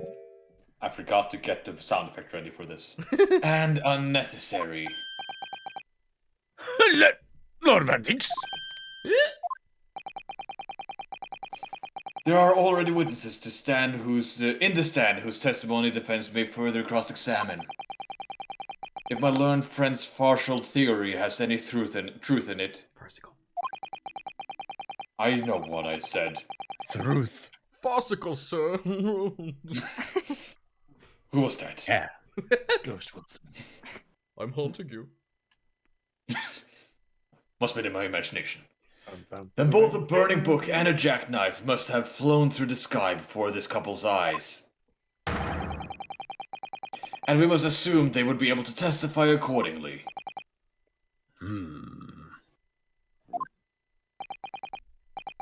What say you, witnesses? Sleepy. That was like an hour's sleep. Wow. Yes, sir! Constable Roy Bradley reporting for duty, sir! Eh. Well. Good morning, officer. Did you like your 40-minute nap? Yeah. Sorry for doing nothing until now, sir! I was in for a month on account of a villain who's appeared on my beat, sir! Oh, they're so heroic, these London bobbies. Patricia, my darling, I've been neglecting you, but no more. Oh, Raleigh, my hero, you make me swoon. Very well, I hereby reject the defense's request. Which one? To have Miss Garadeb, Mrs. Garadeb testify. And order the witnesses to stand to testify again. State forthwith before the court any details pertaining to the defense's alternative explanation of events. Yes, sir! What are they gonna say about it? Something new, and we're not gonna like it. This case has nothing to do with Mr. and Mrs. Garadeb. Believe me, a London bobby is good for his work. You see, sir, the woods on top of the floor of the Garadeb's house are top-hinged casements. Did you get your second wind? You're not falling asleep anymore. Yes! Yeah, You took that a was nap. so much sleep I just had. 40 Slept minute through the thing. Power nap! Obviously, if anything had been thrown out of the window, we would have seen it. I did leave the scene to go and fetch for help, but my trusty Rolly was there to make sure nothing was disturbed. I didn't take my eyes off the scene for a moment, sir! Nothing strange to report from the front, sir! Your wife said you were passed out face down in the snow. She did say that. There was nothing in the snow, sir! Well, that's helpful. Well, this is quite startling. Top-hinged casement windows? What the hell is a casement? That detail was not in the police report, Constable. Yes, sorry about that. I must have been a bit drowsy. You cannot excuse your sins with drowsiness every time, Constable. No, sir! Sorry, but what exactly is a top-hinged casement window? Thank you. And you. You can always rely on Ryunosuke to be like, excuse me, hang on a minute, just give me a minute. What is this thing we're talking about? You cannot excuse your ignorance with such trite remarks, my learned friend. Of course, sorry. I found it, Mr. Naruhodo. Cast a mind back to the windows in Mr. and Mrs. Garadeb's room. Alright, I'll try.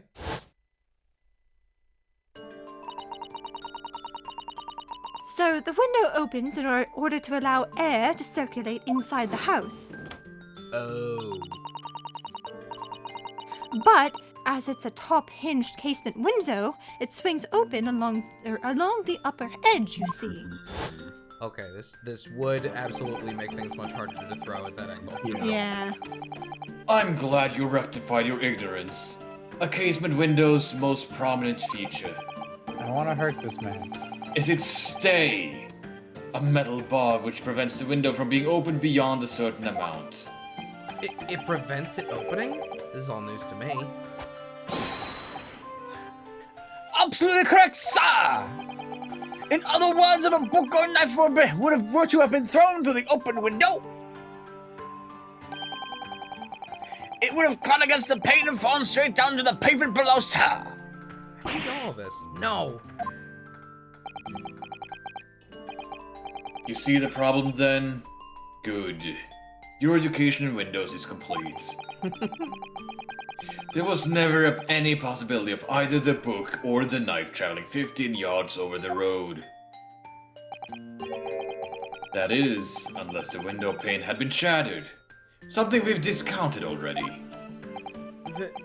That can't be! There's a bee! Did you see that, Rolly? The young Japanese man just collapsed in agony. Okay, Yup. new unlikely theory. Maybe one of the panes is missing entirely?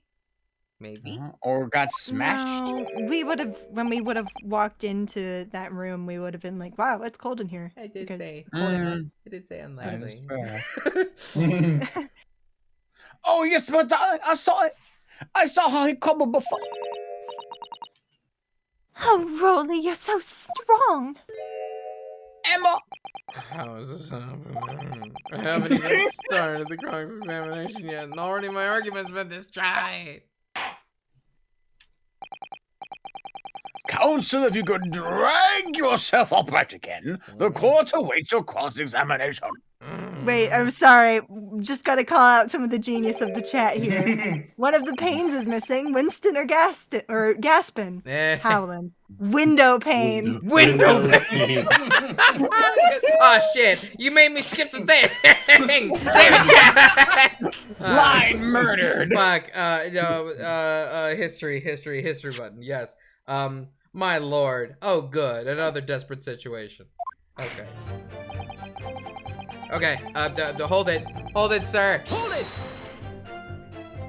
How can you say that for certain? A very good question, sir. And the answer is this. Give me that. Give. It has a number of founding principles of the force written on it as a reminder of all those policemen to our sworn duty. He showed us that before, didn't he? Did he? I can't say I remember. He did. I remember. To patrol the streets of London town and uphold the peace of the common man. That's what the job's all about.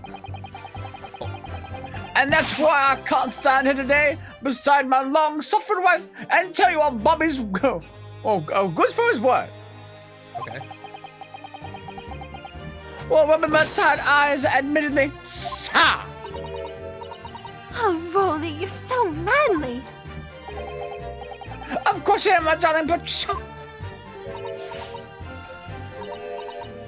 Are we still doing this? Oh, yes. Oh, Pat! Oh, Rolly! See, names are still backwards, is not what I meant. I mean, how can you say for certain that this case has nothing to do with Mr. and Mrs. Garrideb? Oh, I see, sir. You should have said so earlier. Yes, well. So, could you answer the question? That was a waste of time, Dad. Absolutely, sir. I will answer to the fullest of my abilities, sir.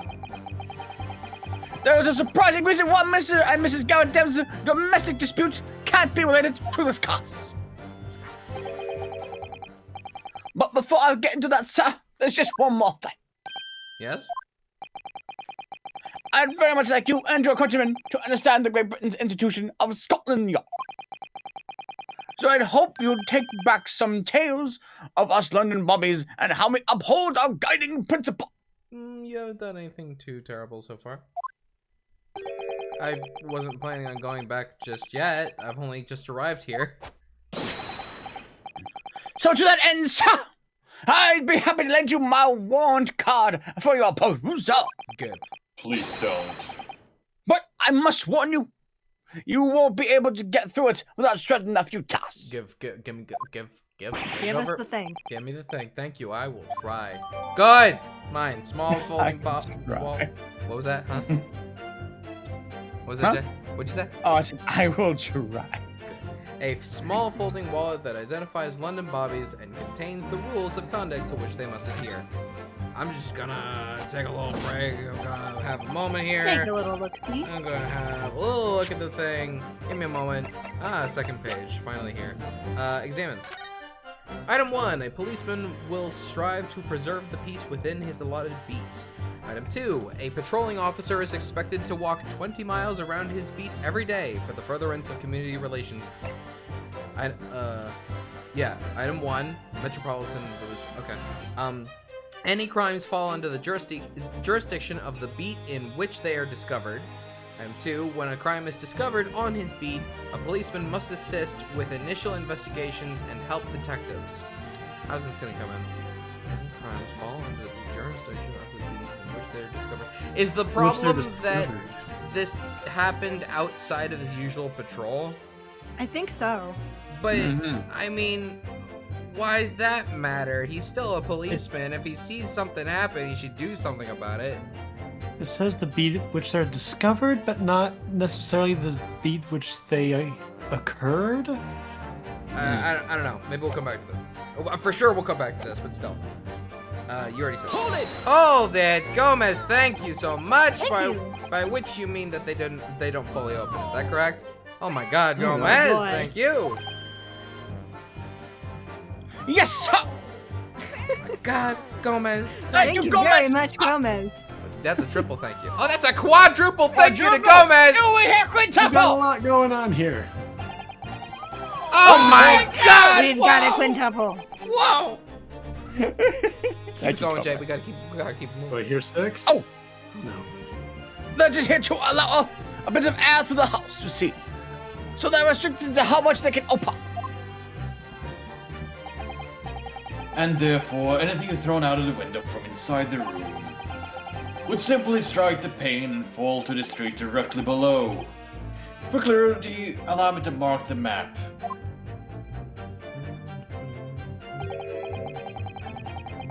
Here, it's a location where objects would have fallen.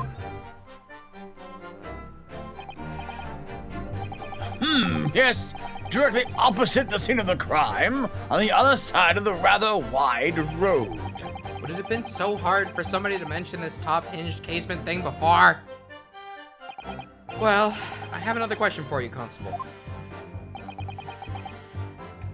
And what would that be, sir? How do you even know? Yeah.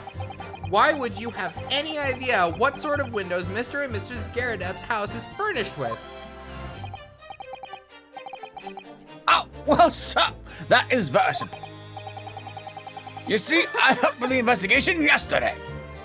Well, you guys have yourself. Excuse me. Excuse me. You have something that I must be. Sorry? You look Well, delighted. Is there some particular reason for that? Oh, I was just remembering, that's all. We really were so lucky. Lucky? What do you mean? Well, of course I feel terrible for the poor woman who was attacked. Don't misunderstand me, please. But we were just so lucky it didn't happen on Rolly's beat. It was so close, you see. Oh, I hadn't realized. Oh yes, that street, Briar Road, that's the boundary between Rolly's beat and the next one. Isn't that right, my love? Oh, you've been doing good, Rolly. Rolly! Rolly, wake up! Wake up! I don't see. No. Oh, yeah, that's right. That's the reason I was helping out with the interviewing the occupants of the Garden household yesterday. The house is on my beat, you see, sir. I thought you said that it was not on your beat earlier. The house is on his beat, but Yeah, the scene of the crime is not. So you cross the street, you're in a different beat. Really? Oh my god. Yes. Oh, gee. That really was cutting it close then. Constable, Unintentional rhyme. That was not a Cochrane moment. Constable, I wonder if you could clarify something. If the Garrett household is on your beat, does that mean the pavement next to it is as well? Outside Mr. Garrett's house? Yes, ma'am. The pavement on that side of the road is part of my beat. I can't believe it's that specific. I see. I was unaware of that. Just think, if the woman had been attacked on the other side of Briar Road, we would have never been able to go for that meal to celebrate our wedding anniversary. But that's the life of a Bobby after all. Extraordinary people are Bobbies, tirelessly working for the benefit of all Londoners. Do you know what I think? I think it was the good Lord's way of rewarding my Rolly for all his hard work. Don't you think so, my darling? She is now sus. That must be it, Pat, my love. That must be it. I think perhaps we should make sure that we have the information officially on record. Leave it to me, Mr. Naruhodo. I'll take care of it immediately. Case files information has been updated in the court record. The pavement where the victim was found lies just outside Constable Beat's beat, the border of which runs down the middle of Briar Road. That's crazy. Okay. Do you think these two move the body? I was one. Well, that's a possibility, or the knife itself and the book, and I don't know. I don't know. Maybe. Like if the book and if anything thrown out the window had to have gone straight down, then maybe she was walking on the other side of the road, picked up the book, and then was maybe hit by the knife or something. Maybe. And then she dragged the body across the street so they wouldn't have to deal with it. Yeah, I don't think he did anything. If anything, I think she did it. Like he was passed out in the snow. Sorry, history. Oh, I didn't realize. Yep. And now it's my turn, I think. Okay. Hold it! But according to my notes here, the sun had gone down already and it was dark. Oh, but Rolly and I were just strolling along, gazing at the night sky and looking for our lucky star. Sorry? The star that will guide us to eternal happiness. Can it guide you to answer the question? If a flaming book could cross across the sky and follow us, it would have lit up like a shooting star. And if I'd seen a shooting star, I would have made a wish upon it. Let Rolly be an inspector, I would have said, 3 times at least. Of course, what with the smoke and everything, we couldn't actually see any stars. In short, Are you trying to say that neither a book nor a knife crossed the sky before you? Yes, sir, that is correct, sir. As sure as the night sky in London is starless, sir. Certainly seems like they're telling the truth. And then we saw the poor woman fall to the ground, so we ran straight over to help her.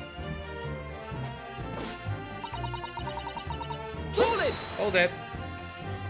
Yes, you said that you went to a nearby police box to fetch another officer, is that right? That's right, yes.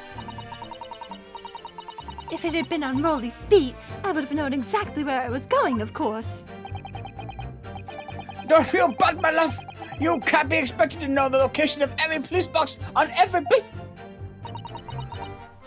So, Rolly told me the way. Only, I sort of got a little lost on the way. But you should, my darling. That's why I love you. Your terrible sense of direction is always bewitching to me. Oh, Pat. Oh, Rolly. Oh, please, get your nails right, my God. Never. Never. So, I suppose I was gone for about 15 minutes. But, like I said, my Rolly was at the scene the whole time, making sure nothing was disturbed. I was off duty at the time, of course, but a true hobby is never really off duty, sir. Okay, hold it. Nothing to report. That's correct, sir. I had my eyes wide open the entire time. Never blind for a second.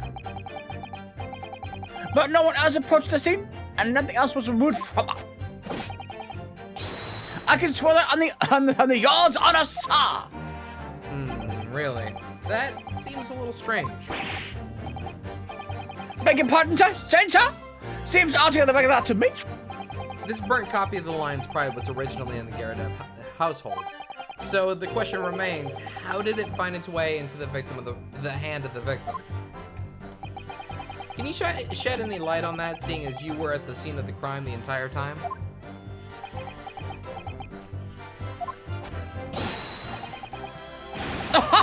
Could it be a different copy, sir? One that just happened to be burned as well? Even if that were possible, why would the victim have been gripping a book like that in her hand? As we can see from this photographic print, she had a bag over her shoulder. Okay. Well, sir, that book was in the lady's hand from the moment she arrived at the spot. Is that so? There's something about this statement that's not sitting right with me. The two mysteries of how that knife ended up in her back and how that book ended up in her hand. There must be some common thread between them. Oh.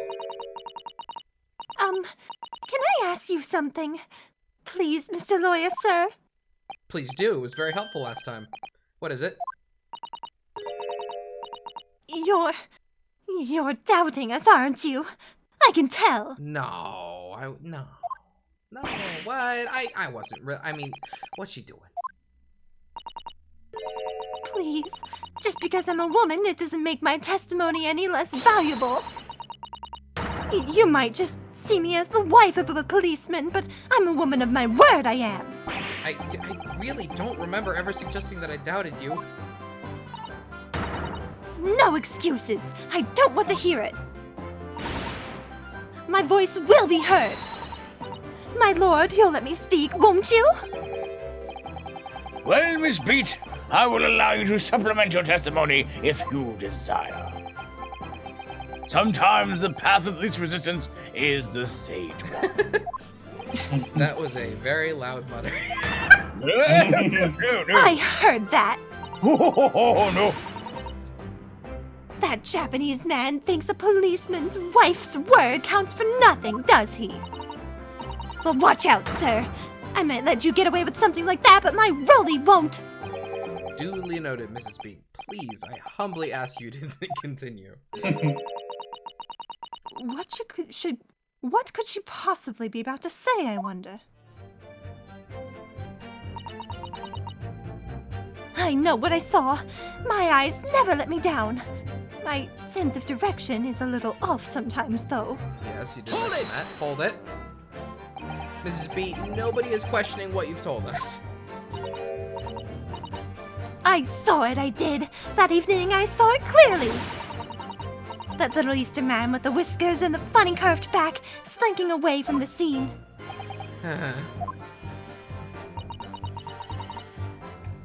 And I know what I didn't see as well. I didn't see any flaming books or knives flying through the sky.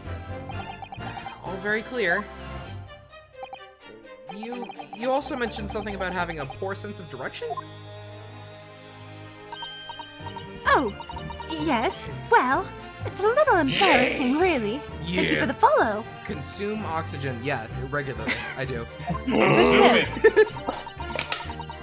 Consume. Oh, What? I'm always ending up at the wrong place when I've made arrangements to meet Rolly. He gets ever so cross. what do you have to say about that? Excuse me. Excuse me. Constable Beat, is there a problem?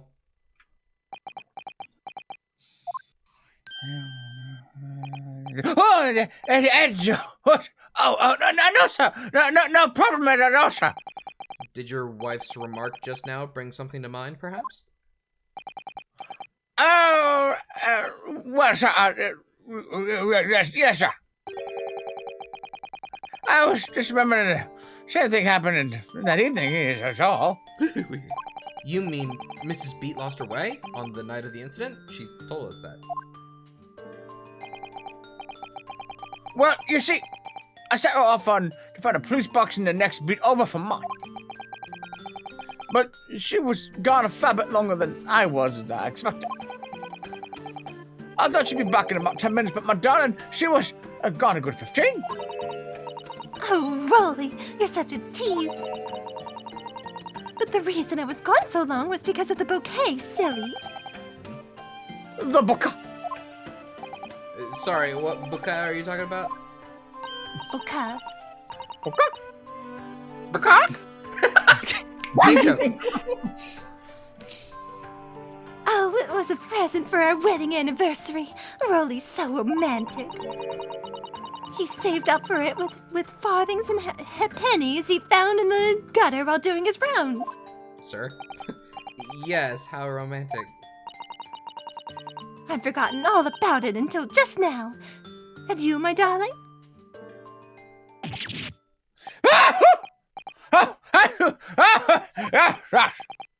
But that was just between us. No talk about anyone else. Really? Oh. But okay, what was that all about? Constable Beat looked very obviously troubled during that exchange. I'm afraid I can't offer any useful insight, Mr. Naruhodo. But I'm quite sure of one thing. We have to ask Mrs. Beat about the bouquet. Mrs. Beat, this bouquet you just mentioned. I'd like you to add details about it to your testimony, please. Oh, really? Yes, I'd love to. Sorry, is this testimony too long for you, sir?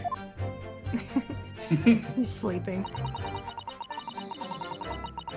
What happened was, I dropped my bouquet and ended up losing my way for a while. Hold it. You mean you dropped the bouquet at the scene of the crime? Yes, that's right. Oh, I was so upset. When we ran over and saw it was a woman with a knife in her back. I was so shocked I dropped the bouquet Rolly gave me. It was in a dark spot where the streetlights weren't casting any light, so I didn't notice it at first.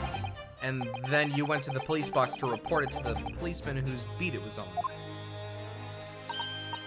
Yes, and I came back to the scene together with the other constable, you see. That's when I spotted my bouquet again. But the funny thing is, when I went to pick it up, it was nowhere near the victim's body at all. Rolly! You... I just had a nightmare. Good. In case you need reminding, Miss Beats, the victim is not deceased. I was all flustered for a moment when I heard a voice calling me from the other side of the road. Your husband, presumably. That's right. Silly me, I'd gone over to the wrong side of the street. Although, I'm going to blame the bouquet this time. I can't think of how it got there. I really can't. So the bouquet somehow moved from one side of Briar Road to the opposite. Curious indeed. Isn't it? But the worst of it is, I forgot to pick the bouquet up again after we left the scene. That beautiful rose Broly bought me. With that change from the gutter he spent so long collecting. By bouquet, do you perhaps mean this sorry solitary rose? Oh! Oh, yes, that's it! That's the bouquet Rolly bought me for our anniversary! With all bits of change you found in the gutter. Maybe just call it a rose. Tell us, Lord Von Zex, where did you come upon this flower? Only if you call him by my correct name. I'm trying to figure out which one it is. It's Zeke's. Oh, Danny. goody. According to the report by the police officer in charge of the crime scene investigation, it was found on the edge of the pavement in front of the Gyarados household. In front of the Gyarados house. Although it wasn't noticed until the morning, as it lay where the street lamps cast no light. It was believed to be of no relevance of the case, since it was found on the opposite side of the thoroughfare. Oh, thank you, sir, thank you! Could I have it back now, please? No. No, I think for good measure this rose should be added to the court's record as evidence. Oh, No. And for you. Anniversary bouquet has been entered into the court record. Present for Patricia Beat from her husband Rolly. The shock of seeing the stab victim caused Miss Beat to drop the rose where she stood. but it's a symbol of our love! I want it back after the trial. Do you hear me? I want it back! She threw the knife. Good grief! Rest assured that I shall do my very best not to forget, Miss Beat.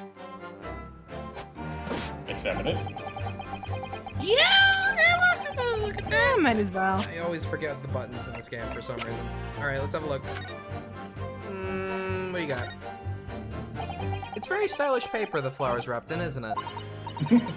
It's just an old newspaper, Mr. Naruhodo. Very stylish. I suppose it's because I'm not very used to seeing English print. It looks so exotic to me. Ah, I see. Is something wrong? Oh, no, I was just thinking that if you wrapped a stone-baked sweet potato in English newspaper... Sweet potato? Sweet potato, Sweet potato! It might look like some sort of fancy cake. Ah, Suzada-san, you do love your cakes. And sweet potatoes. And my sweet potato. The flower itself. An English rose. Such a beautiful flower. Ah, this is a rose, is it? I've never seen one before. Do you not take an interest in flowers, Mr. Naruhodo? I wouldn't say that exactly, but I do know 3 types at least. Gosh, 3? Yes, plum blossom, peach blossom, and cherry blossom. Perhaps you should consider branching out. Learning some that aren't fruit tree based, for example. Do you get fruit off of sakura trees? They're cherry. Oh, yes, that makes sense. Okay. Yeah. Okay, cool. Good info. We are currently on the last one. Yeah, go ahead and hold it. Yes, please. Nothing to report. That's correct, sir. I had my eyes wide open the entire time. Never looked away for a second. No one else approached the scene, and nothing else was removed from it. I can swear to that, and the odds are a star. Really? That seems a little strange. Beg your pardon, sir. Strange, sir. Seems oddly like that to me. This burnt copy of the Lion's Pride was originally in the Garrett household. So the question remains, how did it find its way into the hand of the victim? Can you shed any light on that, seeing as you were at the scene of the crime the entire time?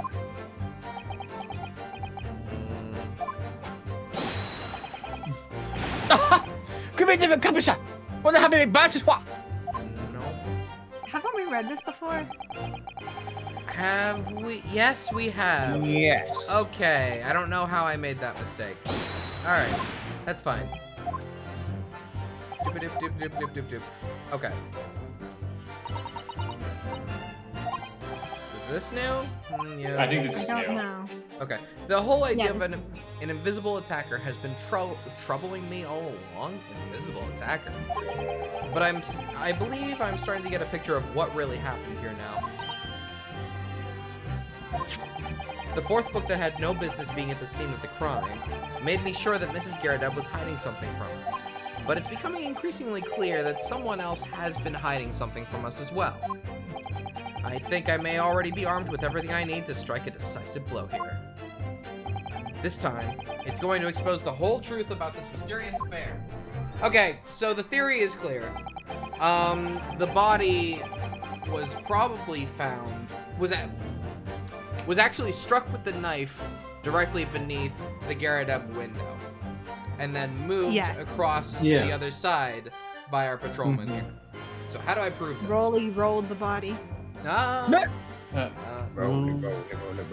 The rose probably Bully pull. because it says where she dropped it. And then what would I present it on? The window Probably whatever says where the body is. Thrown out the window, we would have said. I did this in make sure nothing was disturbed. What happened was, I dropped my guy and ended up losing my way for a while. Didn't take a crime. Where the? Wait, what are you saying? Which one? I thought we were gonna be used If to you go rose to back like one. say. Go back one. Or no, the one where Rolly says there was nothing to report. Forward one, rather. Take my eyes off. Present the rose here? Can you explain your reasoning? Nothing strange to report? Because there was something strange to report. It was the Okay. rose. Yes, granted. The rose seemingly had moved across the street. Sure. Yes. Yeah. Take Maybe it. say. Okay. Yeah. Oh, Great. okay, that was right. Aha! Very good. There was something strange to report there, Mr. Constable Beat. There was, in the 15 or so minutes you were guarding the scene, but that cannot be. That sentence made total sense. What do you mean to say?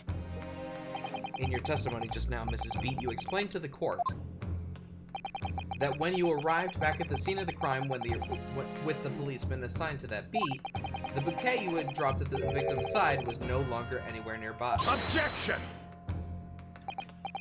Yes, on the opposite side of Briar Road where the victim was attacked. But considering the size of this meager bouquet, if a single sorry bloom can be so described, no doubt it was blown in the wind across the street, back into the gutter where it belongs. Meager. Objection. But if that were the case, why did Constable Beat not testify to the fact?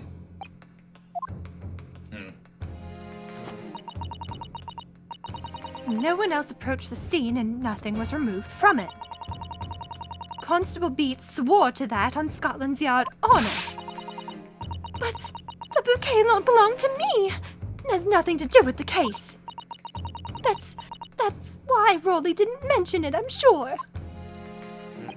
No, because sadly it's not only your bouquet we're talking about here. More than one thing in this case is mysteriously the wrong way around. What are you talking about? Think about it. Besides Mrs. Beat's bouquet, there's Mr. Garredeb's book. Mr. Garredeb's copy of The Lion's Pride, which was thrown out the window by his wife. would have struck the pane of the casement window and landed here on the west side of the street. And yet, it was actually found here on the opposite side of the road in the victim's hand. Meanwhile, according to the testimony we've heard, Mrs. Beats' bouquet should have been dropped here at the scene of the crime on the east side of the street.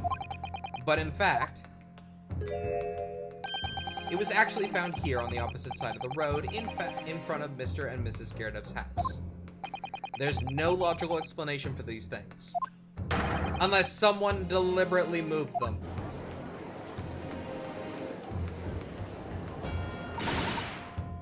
What are you trying to say? The way you're talking, it sounds like you think my Rolly's done something wrong.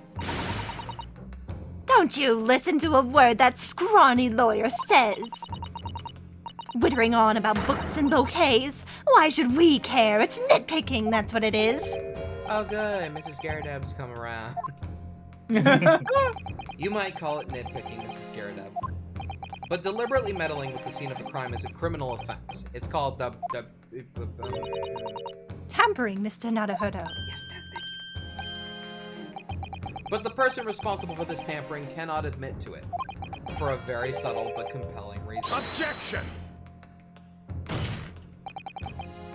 Tampering? You barely heard the term before.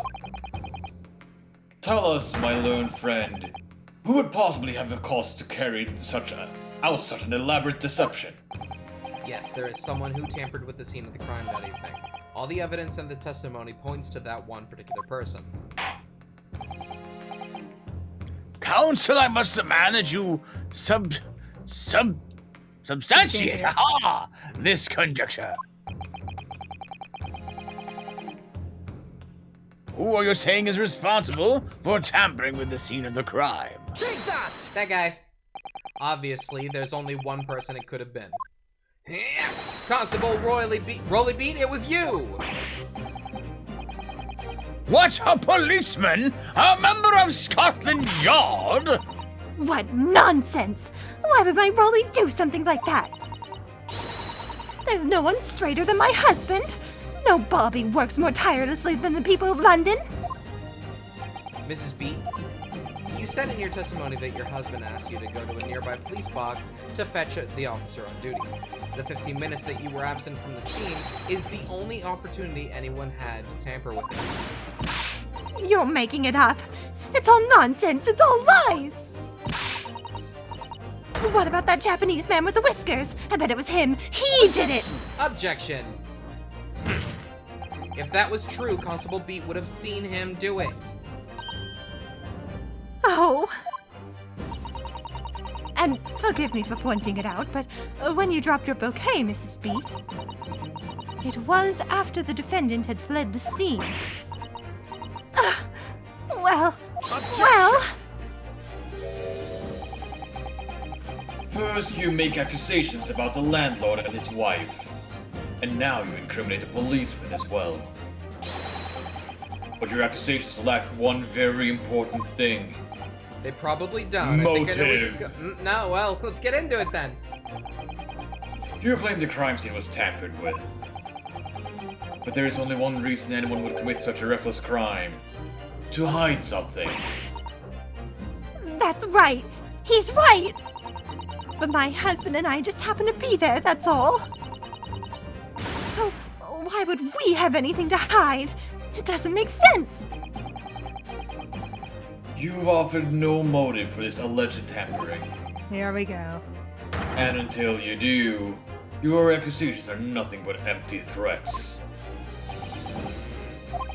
Constable Beat had a very good reason for wanting to go to tamper with the scene of the crime. That's the key to this entire affair. Mr. Naruhodo, have you managed to solve this mystery? Someone's getting sacked. Counsel, you have made a very serious accusation against a London police officer. If you are mistaken, I'm sure I need not point out that your reputation as a lawyer will be irreparably damaged. With that stark warning in mind, you will now explain to the court the motive for this alleged tampering. Yes, my lord.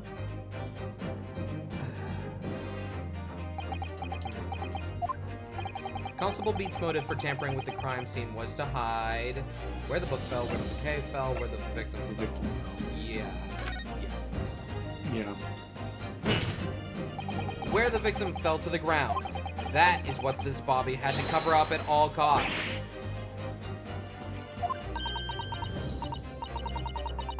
Oh, I muted myself. What? Where the victim fell? You mean where she was attacked? What are you talking about? We told you at the very start, didn't we? On the pavement of Briar Road. We saw it happen, remember? It was right here, as if anybody didn't already know. That's certainly what everybody has been led to believe. But in fact, that isn't where the victim was stabbed at all. What?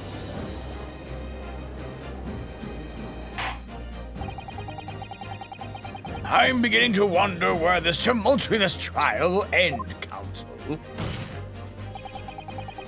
If that's your assertion, then the court is dying to know, my Nipponese friend.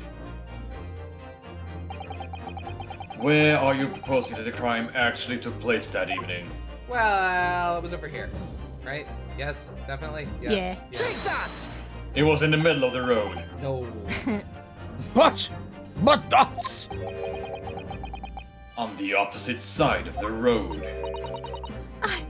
I don't understand. On the evening in question, Mr. Garadev's book fell down directly from the open window above, and your bouquet, Mrs. Beaton, never moved at all. What did move was the scene of the crime itself full speed! Good gracious! Objection! Perhaps you haven't been listening to the ample testimony the court has heard. But these witnesses both saw the moment the attack took place. That's right. I saw it with my own eyes. It was 5 o'clock in the evening and already dark. There was a typical London fog on the ground. When you saw the incident unfold and ran to the victim's aid, that was actually on the west side of Briar Road. No, that's not true. It can't have been. Constable Beat then arranged for you to be absent for a while by sending you for help. And during the 15 minutes you were away, he transplanted the crime scene. He moved all the things shown in this print. The victim herself, the 4 books. He moved everything, in fact, to the pavement on the east side of Briar Road. Extraordinary. But the constable overlooked one thing. What? What did he overlook? The bouquet, I presume. Exactly. The prosecution told the court just a few minutes ago about the discovery of the rose bouquet. Lord Van Zeek said it wasn't noticed until the morning as it lay where the street lamps cast no light. Yes, it couldn't be seen in the dark, obviously. Which is why it was only the bouquet that was found in its original position on the pavement on the west side of Briar Road. And that is the defense's theory about what really happened that evening. How do you respond, Constable Rollybeat? Where are you putting your leg now? Oh, right.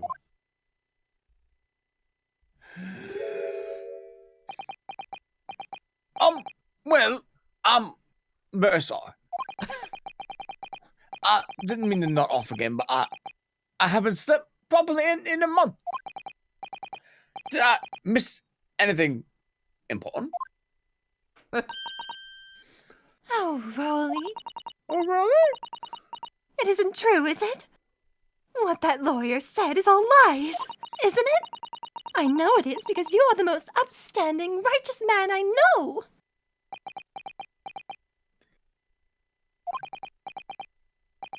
I had a dream. A terrible dream. All the things I did that night. Everything came out. Everything exposed.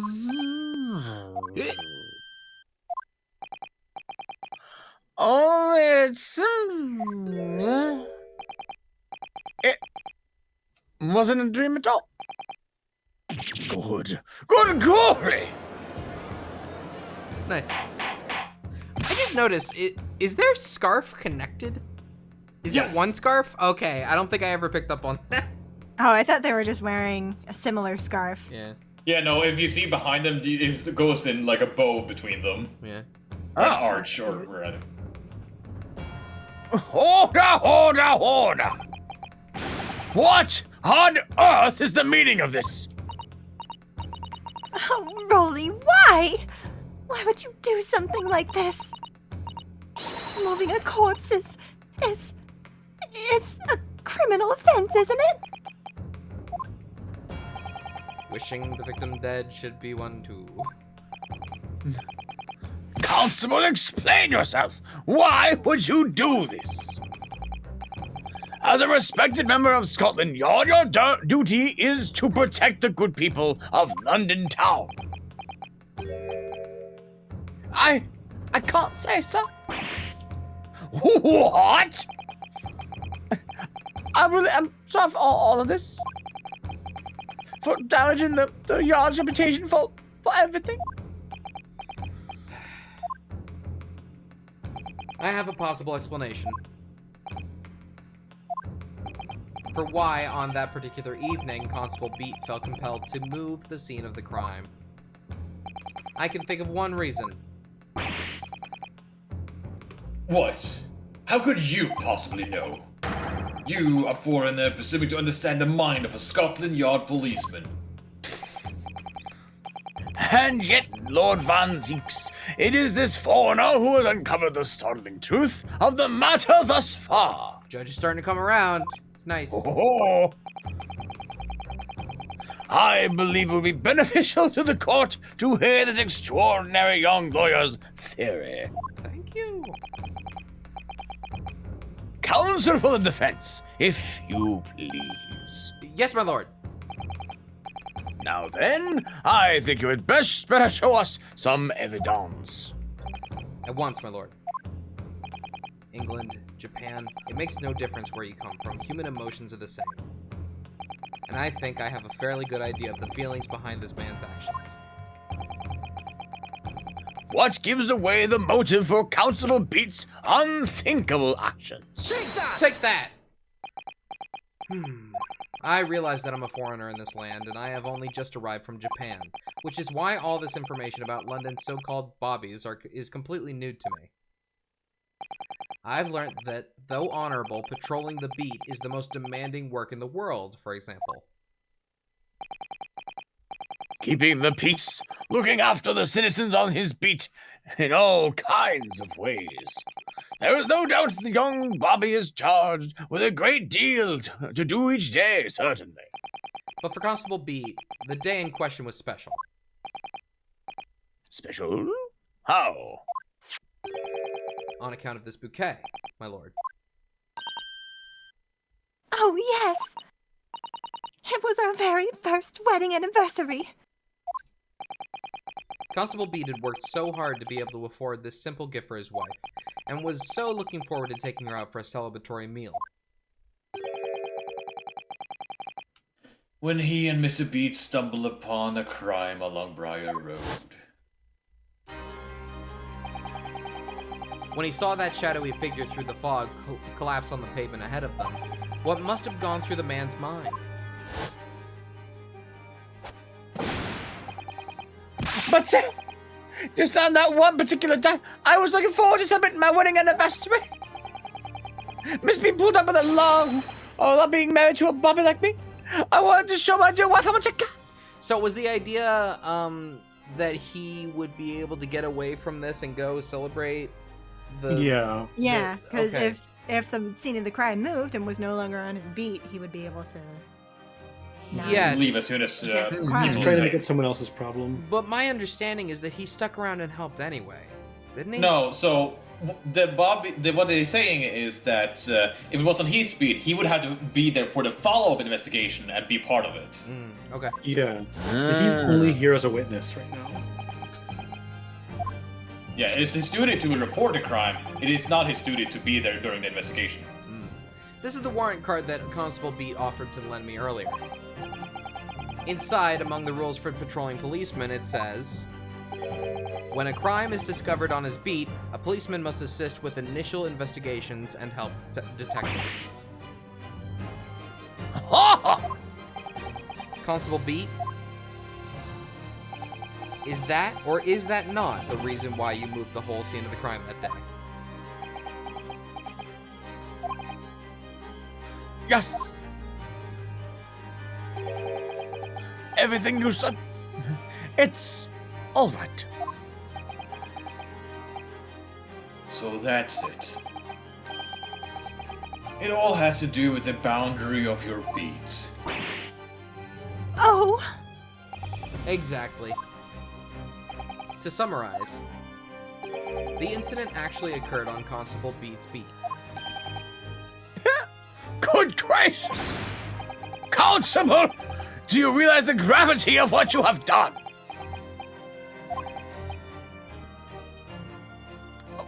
It was the first time I became a copper that I had ever cursed God. Wow. Stay close to me, Pat! The criminal could be slipping bucket somewhere! As we ran over to the scene, I had every intention of doing my duty as a police officer. We got to report the situation as quickly as possible. But then it dawned on me. I realized where we were, and that the victim was lying, and what that meant for me. When a crime is discovered on his beat, a policeman must assist with the initial investigations and help detectives. Why? Why did it have to be here? And why tonight of all nights?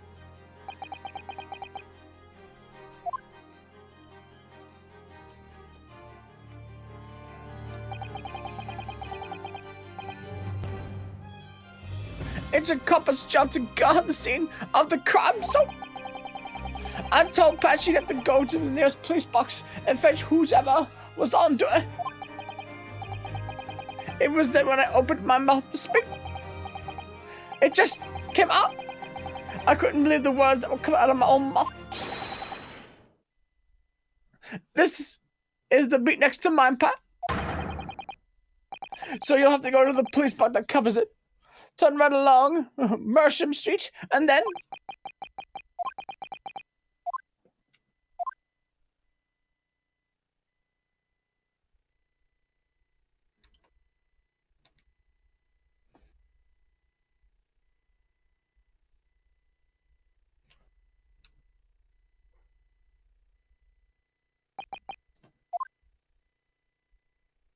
Oh.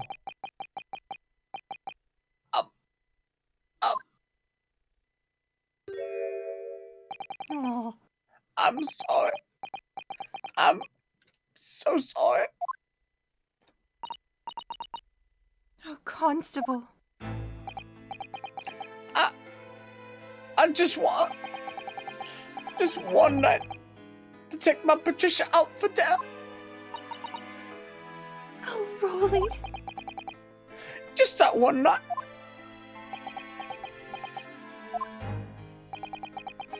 You knew that if the incident was on your beat, your evening of celebration would be ruined. And so you decided to move the entire crime scene outside of your jurisdiction.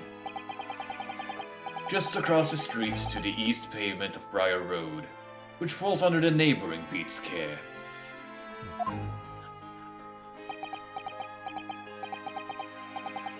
You see, I thought... Well, I was sure that the victim was dead, you see. I beg your pardon. Oh, of course he did. Otherwise, my Rolly would have never left the poor woman on the freezing cold pavement. Ah, I see your meaning now. But God got me back from my sins, didn't he? That's why. That's why I missed the rose I bought for Pop. Oh no, Rolly, that was all my fault. I should have never dropped it in such a dark place. I'm so sorry, Rolly. And can you tell us, Constable, how many books did you move from the one side of the road to the other in total? The 4 it was, yeah. Yes, sir, definitely 4. 3 of them dropped my Mr. Natsume, and the 4th being the one that fell from the window upstairs in the Garrett household, of course. But what made you place that book in the victim's hand? When all the others were scattered haphazardly around, I mean. Oh, well, sir, that's how I found it. How you found it? What do you mean? Well, when we first went over to the scene, the victim was already holding the book. So, when I moved everything, I made sure it was still in her hand. You're sure it was this book, The Lion's Pride, that the victim was holding? Oh, yes, sir. No doubt about it, sir. Okay, so here's my theory. This book fell down in front of the victim. The victim saw it, was like, hey, what's this? Bent down to pick it up. And then, because they were The right knife. there, the knife fell into their back from that angle. Yeah. Yeah. That's what I was thinking too. Yeah. Interesting. The 4th book's Makes information sense. has been updated in the court record. You thought you were done. No. I thought it was an open and shut case at the time, you see. There was only 2 people at the scene, and Pat and me both saw it happen. However, which way you looked at it, it had to be the fellow who ran off, who had done it, I thought. Is this gonna be another accident? Yeah. I couldn't see the harm, really. I didn't think of moving it all over the road would cause a jot of difference. I suppose this is for me now. I've had it. My lord. Yes, Lord Van Zinks. I believe that concludes the cross-examination of the witnesses. You want to just call me not guilty, or you just want to call it there? Constable, you may withdraw. Yes, sir. Mr. Prosecutor, sir. What will become of my Rolly? What will happen to him?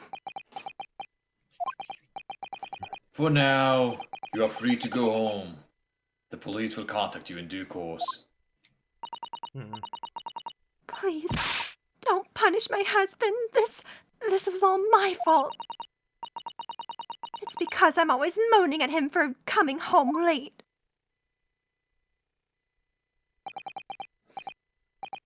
Leave it now, Pop. Let's go home. I'm tired.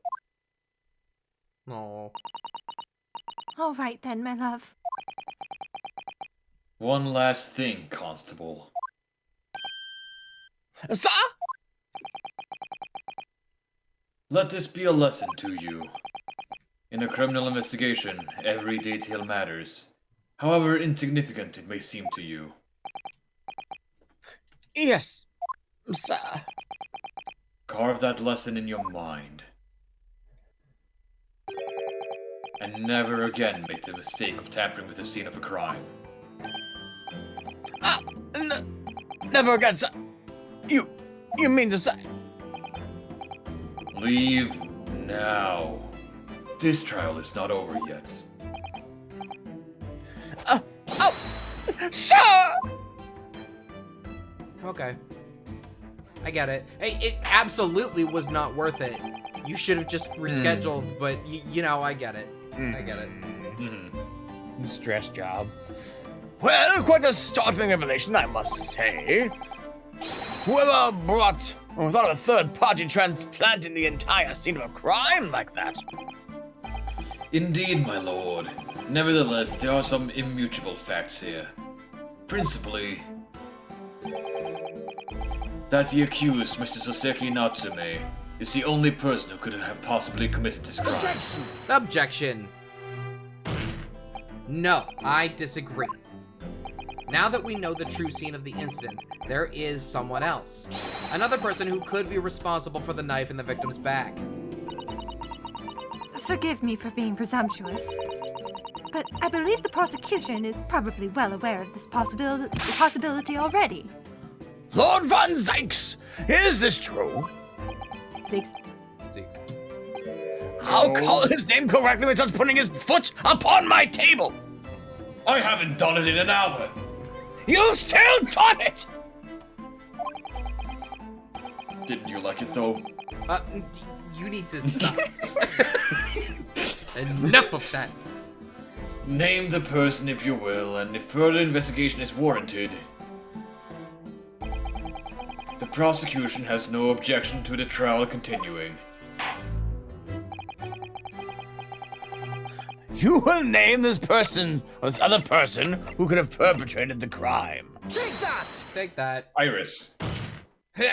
The defense Oh, here we go again. would once again like to request the cross-examination of a new witness, my lord. Once again? My assistant made the same request earlier. In order to finally reveal the truth about this case, it's imperative that we cross-examine juror number 4, Mrs. Joan Garrideb. Me? Me? How daring me! Objection!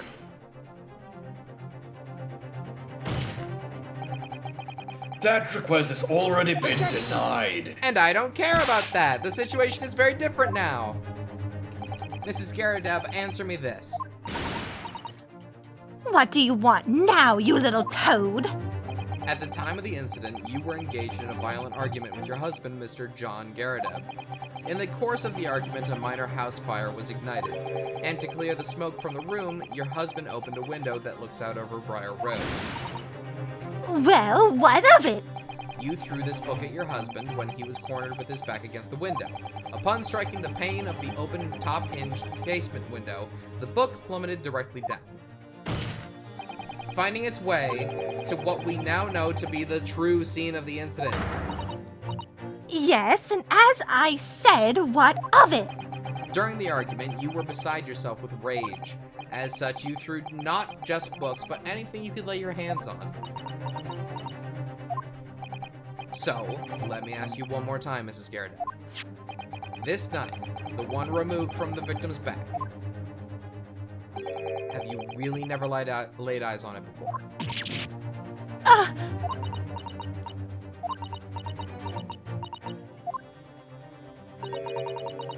I don't recall it. Liar. Seriously? Am I supposed to remember everything I picked up and threw at my husband? And anyway, the man over there in all the regalia said members of the jury needn't testify, didn't he? Conveniently, yes. Objection! No. I have no recollection of seeing that at all. Juror number 4. Oh! Make no mistake. You jurors are not special in any way.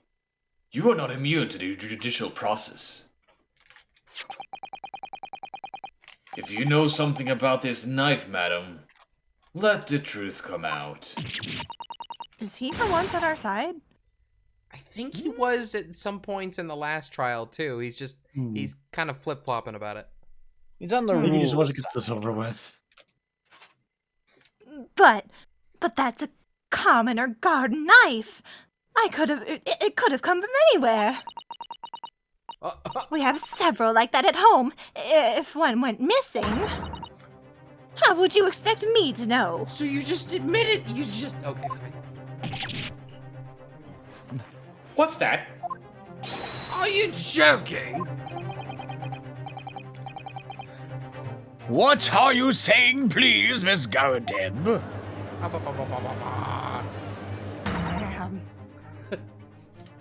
Now you listen to me! I refuse to believe all this nonsense. I couldn't bear the thought that I'd injured someone, do you hear? I couldn't bear it. Okay, we win. Oh, the poor woman. So, yes, I want evidence. I want to see hard evidence if you're going to insist on this being my fault. You're going to have to prove to me that I threw that knife if that's what you think. Come along now, chop chop. Do your worst. Well, Mr. Naruhodo? If I had evidence like that, believe me, I would have thrown it at her already. Like a knife or a book. Then take the stand, juror. Oh! The prosecution does not object to the defense's request to cross-examine this woman. Thank you, Lord Vinzix. I'm going to have to testify? Juror number 4. As I am sure you will appreciate, having observed it with your own eyes today. Witness testimony can lead to the most extraordinary truths being unearthed. Truths of which the witness themselves may not even be aware. Oh, dearie me. So I demand you fulfill your unadulterated testimony, Miss Garadeb.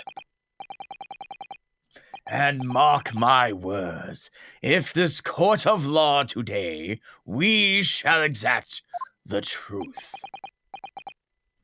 Do you concur, counsels? Certainly, my lord. Oh, that's what I'm hoping for, my lord. Good. Edark, how long are you willing to stretch tonight? Hang on, Ryunosuke. So I don't know about my co-hosts, but I don't work tonight, and I have a feeling that there is a good stopping point coming up. How do you guys feel about it? I feel like getting to the good stopping points.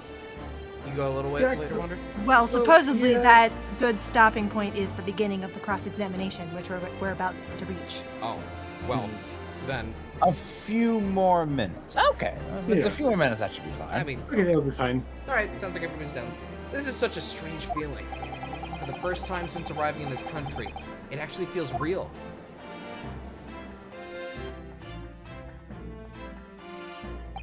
I'm here in the Old Bailey, and I'm a lawyer.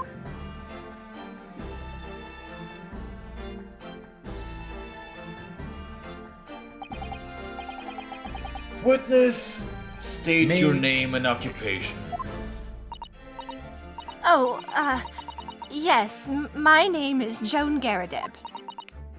And I'm, well, I'm a juror and such like. It sounds like even she doesn't know if she's a housewife or a maid or what anymore. The court has decided your testimony is required in order to clarify matters in this case. Do you understand, madam? Yes, my lord. You will tell the court everything that took place in your household on the evening in question. And I warn you, do not attempt to hide the truth. Oh, dearie me. Heh. Wander? Wander. You know, Joni, nothing to worry about now. What are you doing here? The cavalry's here. Oh, I didn't know you were here, John.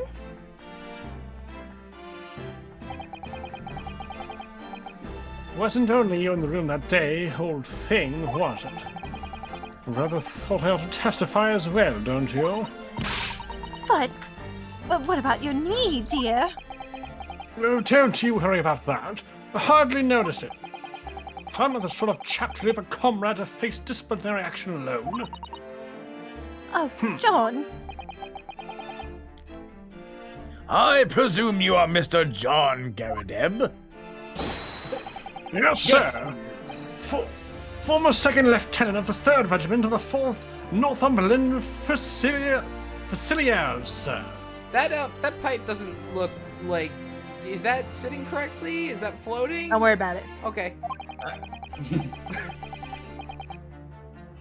In my fair share of action, now living the quiet life, as it were.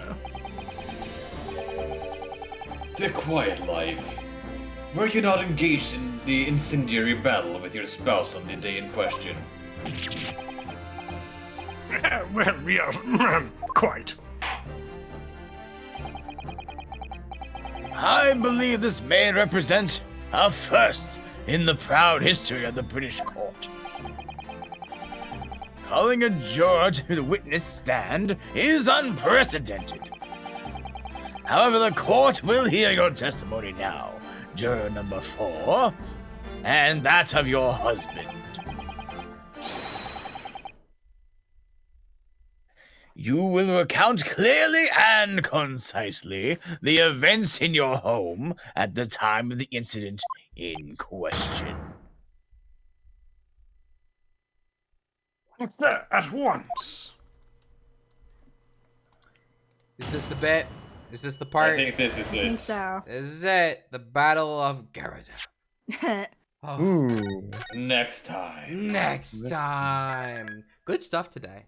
I like this. Yeah. This is a I've good forgotten episode. how long this trial was.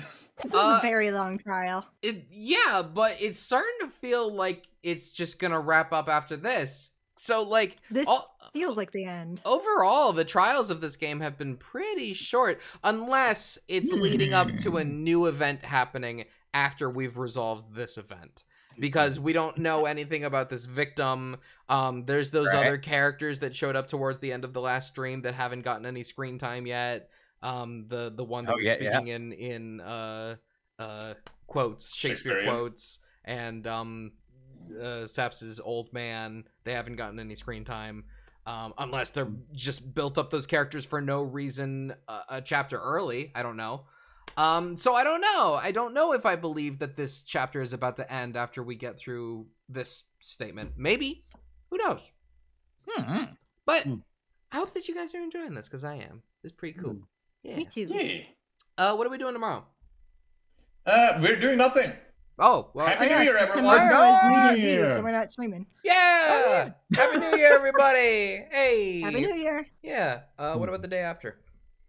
The day after, there's an early stream where I will probably do some Kingdom Hearts randomizer. That's right. We didn't actually specify if we had any plans on those TBA days on the schedule. Oh, yeah.